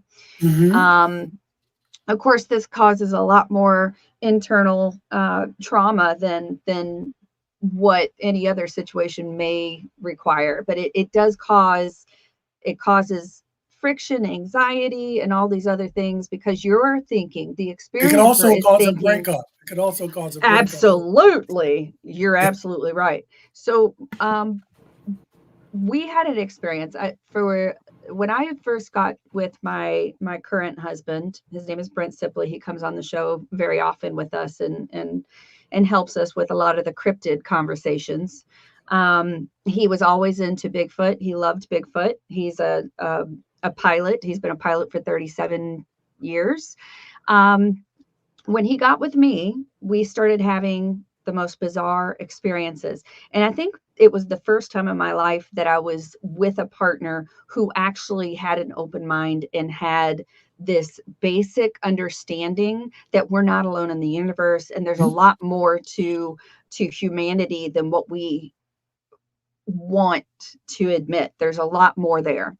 So when I moved in with him, we had almost an entire year of nearly nightly experiences. It got so bad, I will say bad, it got so bad that we ended up putting up 4 cameras in the bedroom because he had all this equipment. And so we ended up recording 24 hours a day in the bedroom, because that's where most of the stuff was happening. And of course, that's where the magic happens too, right? That was for Kevin's benefit. I was going to say, where's that vid? I've known you for 8 freaking years. I haven't seen that. Yeah, you have children's audience. Okay. Yes, exactly. No, but so this is R-rated. You should have seen I had to get some curtains put in, and the dude was like, "What is the address to this show?" Send me the URL to this. Yes, what is the link? So anyways, it was an exciting time, because I really was expecting to see something happen. And what we ended up seeing was the dogs reacting to what I was seeing. And so we would be looking at the exact same spot, and the dogs would get up and the dogs would bark at it. Or I would sit up and they would have already been looking. They would have been watching, and there would be orbs flying around the room. And we're not talking dust particles. We're talking like all of a sudden there would just be so much action, right? So I didn't see the orbs, but afterwards we would be able to, go through the video and look through them and find them. So one night I was awakened, and there was this, I was drawn to the corner, and in the corner, it was like a portal opened up. It was like an entire, just a missing wall. And there was a gentleman on the other side. And he was sitting at, looked like some, I don't know, some kind of telephone board or whatever it was. I don't even know what it was. But he was looking at me, And I was staring at him and I was pointing at him because I had already wakened Brent. And I was like, Brent, there's something happening. Here's what's going on. And I would describe everything that I was seeing. So you could see us both looking at that. And then there would be more orbs and some lights that seemed like they were just coming out of nowhere. And so I said, okay, so he's in the corner. This is what's happening. So Brent jumps up. And he's sort of a jokester too. He's, he's been going through this for a little while with me, and he likes to pull my leg and say, "Oh yeah, I see it." And what his plan is I said there was a portal, so he was going to jump out the window and act like he got abducted and then come around the house. Yeah. Okay. So this is how we're a little wacky in this household, but when you're experiencing things every single night, you start to just be like, okay, what is happening? It eases some of the, exactly. There's already anxiety, there's a lot of stress. But so what happened was this like laser beam came out, and it was a red one. So when you told that story about your green light shining on your stomach, this is exactly what happened to Brent. And I said, don't move, stay still. I said, there's a light on you, do not move. Because I didn't know what it was, but it was intentionally shot at him because he was jumping forward and coming towards it. And so I said, don't move. And then all of a sudden, everything closed up, and I was like, okay, well, it's going away. Everything's gone. Just lay back down. So he wakes up an hour later, and he's got this burning sensation in his shoulder and chest area where that had been. He's on fire. His skin is on fire. He's thinking he's having a heart attack. He's like, I don't know what's going on, but he's having extreme reaction to this. So I'm scared to death, but I'm like, you can't go to the hospital because you got shot by a laser out of a portal in the corner. Would his HMO cover that? Probably not. They would probably want to do some psych eval. He's a pilot. They're like psych evaluation. Intense. Yeah, that's intense. So I told him to take a baby aspirin and suck it up and go to bed. That's intense. Well, you're hardcore. I am. Get your ass back in bed, Yeah. So, but what else do you do? Well, what can you do? People have gone, but the whole psych exam. And see, that's the thing. You can't go and even get medical care because, it's just taboo. You can't talk about it. You if you go, you have to make up something else. I think I'm having a heart attack. Let's figure it out. Yeah. And that's and in the book, and this is shameful promotion, but in the book initiation, the handbook, there's a section that I put in it about, I was fortunate enough that my partners and ex-wives, they were open-minded enough to say, this has not happened to me, but I believe you. This is the book initiation. But there's a section because a lot of times after you have these experiences, and it could be near-death experience, it could be out-of-body experiences, you start to change. And if the other person is not changing with you, or do you know what I mean? You got to sit down and kind of how do we navigate this stuff? Because a lot of marriages and relationships have broken up. Yes. You start getting new friends. You start going out, your interests are a little different, and the other person is feeling isolated. And so it's not always a pretty picture. And, the seeking of information is difficult, and it's a long and arduous process for experiencers to come around and try to figure out what is actually going on. I had not really ever considered that ETs were a reality until I started having these experiences. And then you're just floundering, you're everything around you. You don't know who to talk to. You don't know who you can talk to. You don't know who is going to just totally throw you to the wolves. And then you've got to worry about, the medical field saying, well, she's off her rocker. Maybe she should be hospitalized. Maybe she shouldn't be able to take care of her children. Is there a safety issue involved?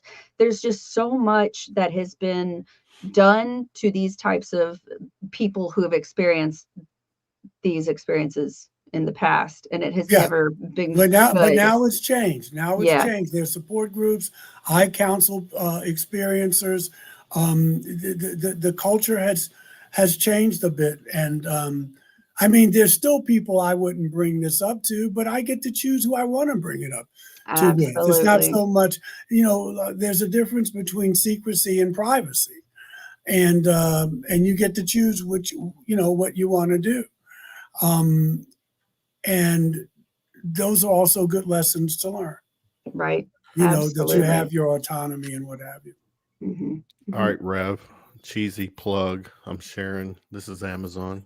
Yes. There you go. Oh, Nothing they're like, up you there. know, having your own page. Throw that at our face. Let me Yeah, see, I you didn't got- know, but the other books are up there. Well, you got my No. new book, Enlightenment, is up there too.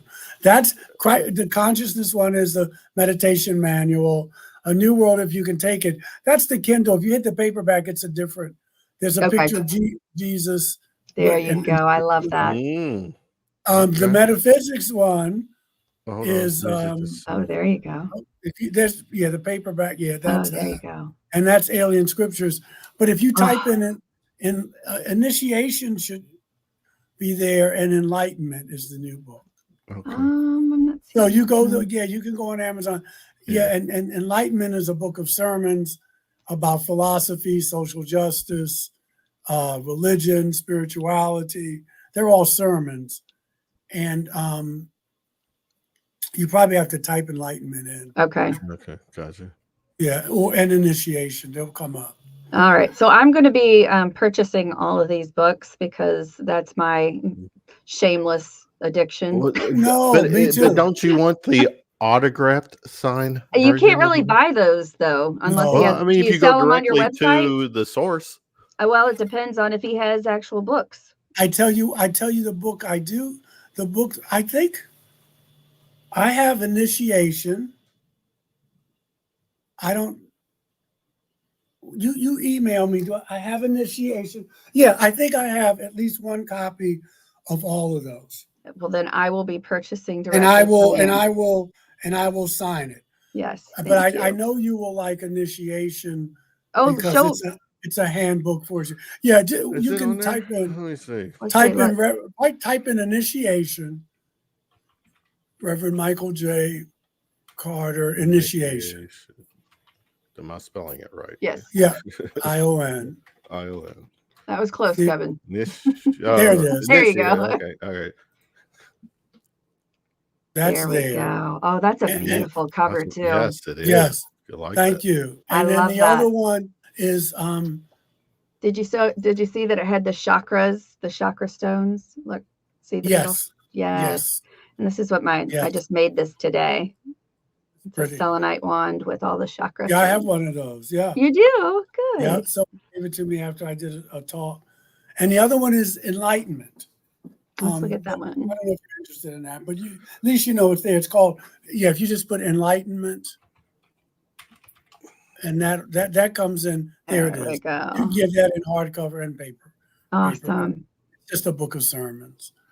But yeah, send me your email and address, and I'll sign them and send. I will. And they'll be cheaper than what Amazon is charging.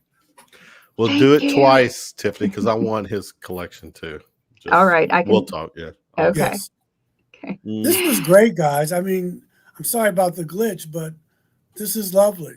You know what? Sometimes it's worth a glitch just to get through and have a great conversation. Well, We're not worried about a glitch. I hope we have more.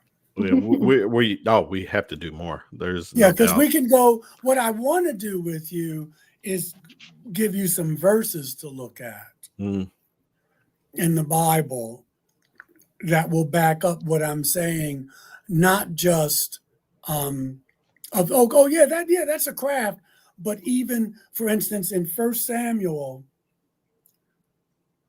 8, the Hebrew people, they fire Yahweh. And by that I mean they say, we don't want non-human rule. We want a human king. And the first human king is Saul. Okay. And you have to say to yourself, if Is this Saul is turned into God, Paul? if this is God, why would they say we rather have Saul than God? You see what I'm saying? Mm-hmm. And again, we've been taught that these are God stories, and I can go into the history of that because these things were rewritten. Mm-hmm. Yeah. And Many and, times. and people are saying, hey, I can't get with that. But it's hard if you say, well, I get it, because these are extraterrestrials. This is not a God story. So to wrap your mind around that is hard for people, very hard for people. And that's where you get, maybe they're demons, maybe they're, but these stories are important, they are vital, and they are probably the best written form we have of human beings saying what it's like to share a planet with off-world intelligences. I mean, what we would call it an invasion. Yeah. That's what we would call it. We were invaded. It's a soft invasion. Well, I don't know what the metric would be with that, because they Yahweh killed hundreds of thousands of people. I don't know if that's really soft, Tiffany, but we were invaded. Mm-hmm. And these stories are telling us that. And then you have Jesus coming in millennia later, talking about a different type of entity, talking about Abba, whom he calls Father, which is probably a different race of people. And then you start saying, okay, well, if your mother's human and your daddy isn't human, maybe you're not really fully human, and you start opening up that box. And this whole thing about love and these are really otherworldly teachings. And so we could talk about that more perhaps next time. The next time. Yes. Tiffany, I do want to do a round table. I've got this idea of doing several round tables with a cast of characters, and like an ancient aliens theme show. And then, got the Reverend. I would love to get any of those other characters, people from Ancient Aliens on, but just those round table type. I think we got the best one tonight. No, clearly we got the best. Well, I appreciate that. I mean, the religious aspect is there, and exactly. I don't know. They would probably be more expensive, because they are stars, and you're a star too. They cost a lot. In my own right. You're a badass. There's a difference. There's a difference. I'm just saying. Wow. Yes. But I mean, I don't mind bringing that religious sensibility to it, because again, for me, it's not about tech. I mean, it's good to have the tech, but it's about the change of consciousness.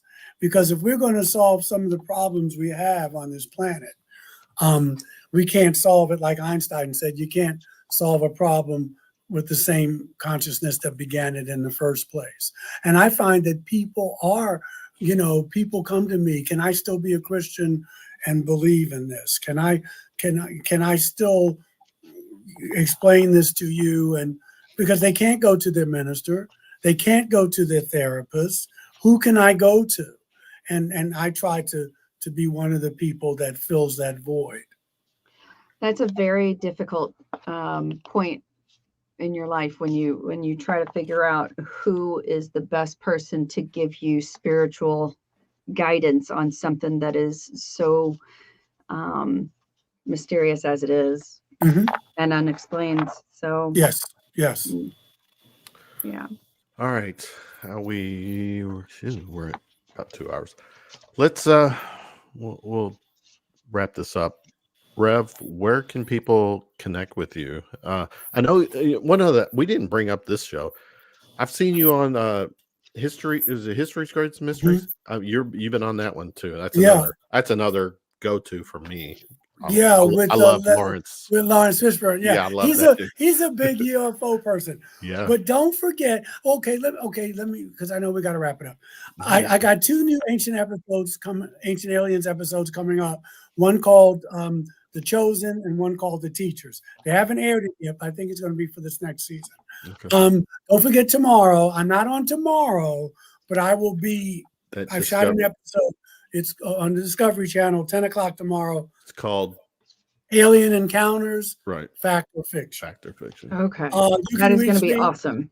Mm-hmm. You can reach me at my email, michaeljscarter@gmail.com. My Facebook fan page is Reverend Michael J. Carter. And I will answer anything you disagree, you want to, I will get back to you if you want to reach out.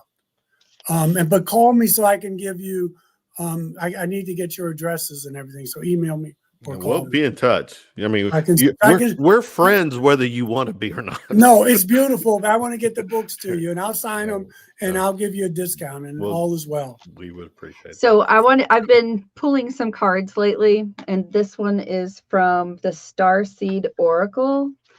And this is the card that came up for you. And it says, the child of the cosmos, the intelligence of the universe lies within you. I don't know if I can even show it. Yeah, I see it. Picking it up.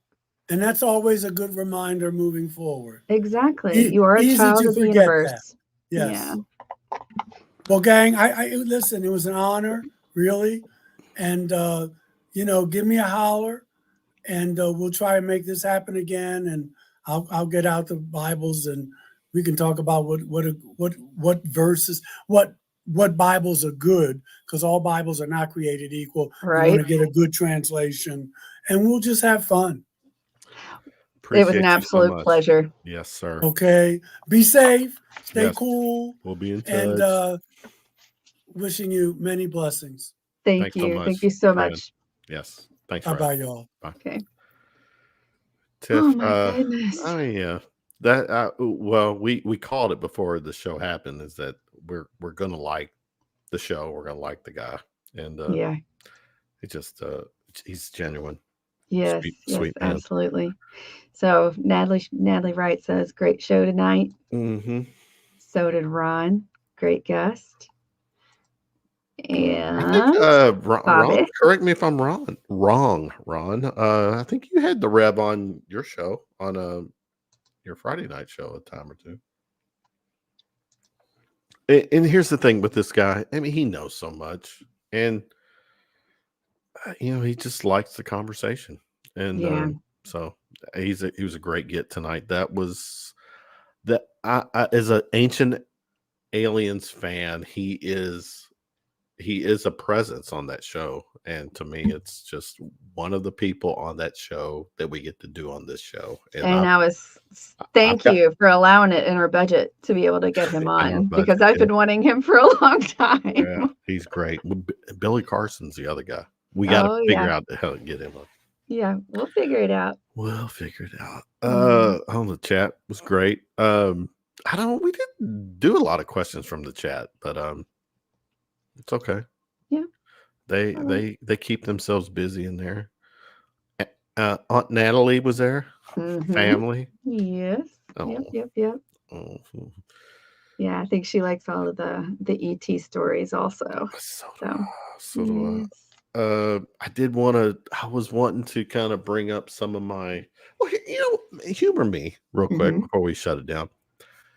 I know you get visitations, Revs gets visitations, you get all these people get visitations. Is there some streamline or some process that only these ETs can visit you? I mean, my understanding is this. All right, this is kind of the skeptical side coming out. There's supposedly all these species of aliens, but which ones have the right, the will, the technology, or whatever to make these visitations? You are asking the wrong person. I don't have the answers, Mm. Kevin. I have experiences, but I don't have answers. And I Oh, think that it's very difficult to get answers to questions like that. And maybe, you know, it takes a lot of self-control to even be able to come up with commentary, questions, in a rational way of expressing them when you're having experiences like this. You got to remember, most of the time people are taken off guard, and there's some strange being that they've either never before seen or never thought could possibly exist. There's a lot going on in your little noggin, and adrenaline can cause some crazy things too. So being able to think about it, when I have an evening where I would like to have a visitation, because it's gotten to the point, there's been a definite learning curve for me throughout the years. For a long time, I couldn't control it at all until I started meditating and trying to make more boundaries for myself. And I think that is when I have these, I guess, wild hairs. Occasionally I'll be getting ready for bed and be like, okay, I don't have to get up early. I'm feeling pretty good. I'd like to have an experience tonight.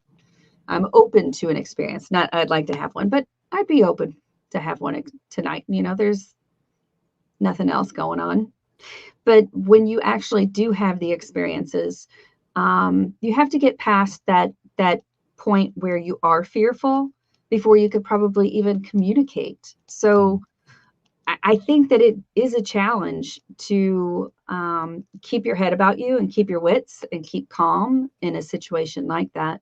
But once you can get to that point, I would say that the doors are a little bit more open. And maybe over time, people can start to ask questions and start to figure out, why me? Is it just because the connection is strong and I'm an open person? Or is there some kind of blood lineage? Are you interested in something genetically with me? Do you follow everybody? I don't have the answers. But as time goes on, I do sort of set boundaries, and if I'm okay to have an experience, I will let them know ahead of time. And a lot of times I'll know when they're coming. I will get this almost like a buzzing sensation, and there's really no other way to explain it. Your But I know spidey senses tinkling? yeah, maybe, yeah, we could call it that. We'll call it spidey senses for now. But there is that openness that I've gotten more accustomed to when I do want to have those experiences. And a lot of times, if it's too scary, I just shut down. I'm like, okay, that's it, out. Party's over. Party's over. Gotta go. But that's after having hundreds of these experiences. You don't. It doesn't happen overnight. I'm not that kind of brave person. I'm really not that brave. So it does take time, but I do believe that we can all have that connection. Kevin, I think you can. If you want to, I think you can. Yeah. I think if after 8 years with you and the countless of shows we've done, I think I could probably get my mindset right one night and just, whether it's prayer or whatever, meditation, to set myself. Maybe a night where there's a mushroom or something that would let me open. I don't know. I'm talking about a little bit. You say that, but then again, I mean, you're talking about a I don't know if that would be a true experience. I always worry about the drugs being the cause of hallucinations, right, rather than actually having a genuine experience. I don't know. And we've talked about this, the psychedelics on the show before. Is it a true experience, or is it something else altogether? I don't have the answers for that either. I don't know. But if you do, we need to film it, because I want to know. I want to see you interacting with these invisible beings, Kevin. I would like proof of that. So. Yeah. And you know what would be awesome is if our technology could catch up. And, like I said before, with our video cameras, they're sensitive, but all they were seeing are these orbs flying around. I didn't get to see any evidence of aliens or beings. There was nothing other than the orbs. It's just hopefully our technology catches up and we're able to really see. I agree, no drugs are required for these experiences. But maybe it can unlock something in you, in your head, in your heart, in your third eye that would allow you. I'm game as long as I'm with people who know what the hell they're doing. Right. But I do agree with you, Fee. Yeah. So maybe we can get you there. Great show. The Rev, Michael Carter, badass. I'll say that in due respect. I've been a fan of him for years, just because of Ancient Aliens, and because he always just lent so much. He kept it. He just, it's like he leveled the playing field on one side of the conversation, and what he brought in from that religion, spiritual side. It's a spiritual side. To see that is amazing, right? Yes. Him taking it and appreciating the spiritual value that goes along with these visitations it connects with me. It really does. It resonates. So, yeah. Well, I think we made a friend who would jump on this show whenever we would ask him. So kudos to the Rev. Yeah. All right. We are going past, as I said, Tiffany, let's try to get done by a certain time. And of course, we don't do it, but that's all right. It's all right, because I had a great fucking time tonight. Me too. And Brent does give me visitation permissions with you for so much time on Tuesday nights, and I have to take advantage of that. And I won't be here next week, so you're going to have to enjoy this great show without me. I know. I am going to go enjoy my anniversary trip. Is it just you and Brent? Yes. Oh, well, good. Yes. That's so cool. I know. And I love that for you guys. Beautiful place. I get to spend a luxurious week. And the funny thing is, if anybody knows my husband, they know that all he does is work. Whether he's at work or whether he's at home, he is always on. And this trip is how I make him shut down. I have to make him stop. This trip kind everything of just stops. Cuts out. I mean, you don't have really where you're going. You don't have 100% access to others. Shit. No. Good. This is an absolute escape. Good. So, yes. All right. Maybe some scuba diving in his future, but definitely not mine, because I am terrified of water. So just a shout out. And a state champion swimmer. and that's who you are. Yeah. Next week's show is an AMA, Ask Me Anything type show. It's our theme is called Spilling the Secrets. It's Spilling the Secrets with Nathaniel Gillis, who is the whole demonology thing. He's a fan of the show. He's a great guest of the show. He's going to come on and answer all questions that get hit with him, and he's going to do his part, Tiffany, like I said, to push. I will definitely be submitting some questions. Okay. Right. So I'm not going to be a non-participant. I just will be there in spirit. Okay, guys. Fair enough. All right. All right. Great show tonight. Again, we made a new friend with the Rev. Tiffany, great questions as usual. And thank you for always making me look good. The chat, appreciate you guys hanging with us with all the questions and your own comments and entertainment within. Universal Secrets finishing up on this Tuesday, June 18th. Tiffany, take us home. Until next time, keep exploring, keep questioning, and keep seeking the universal secrets that connect us all. This is Tiffany Mack and Kevin Hale signing off. Stay curious, stay inspired. Peace out. Peace out. Good night, everybody.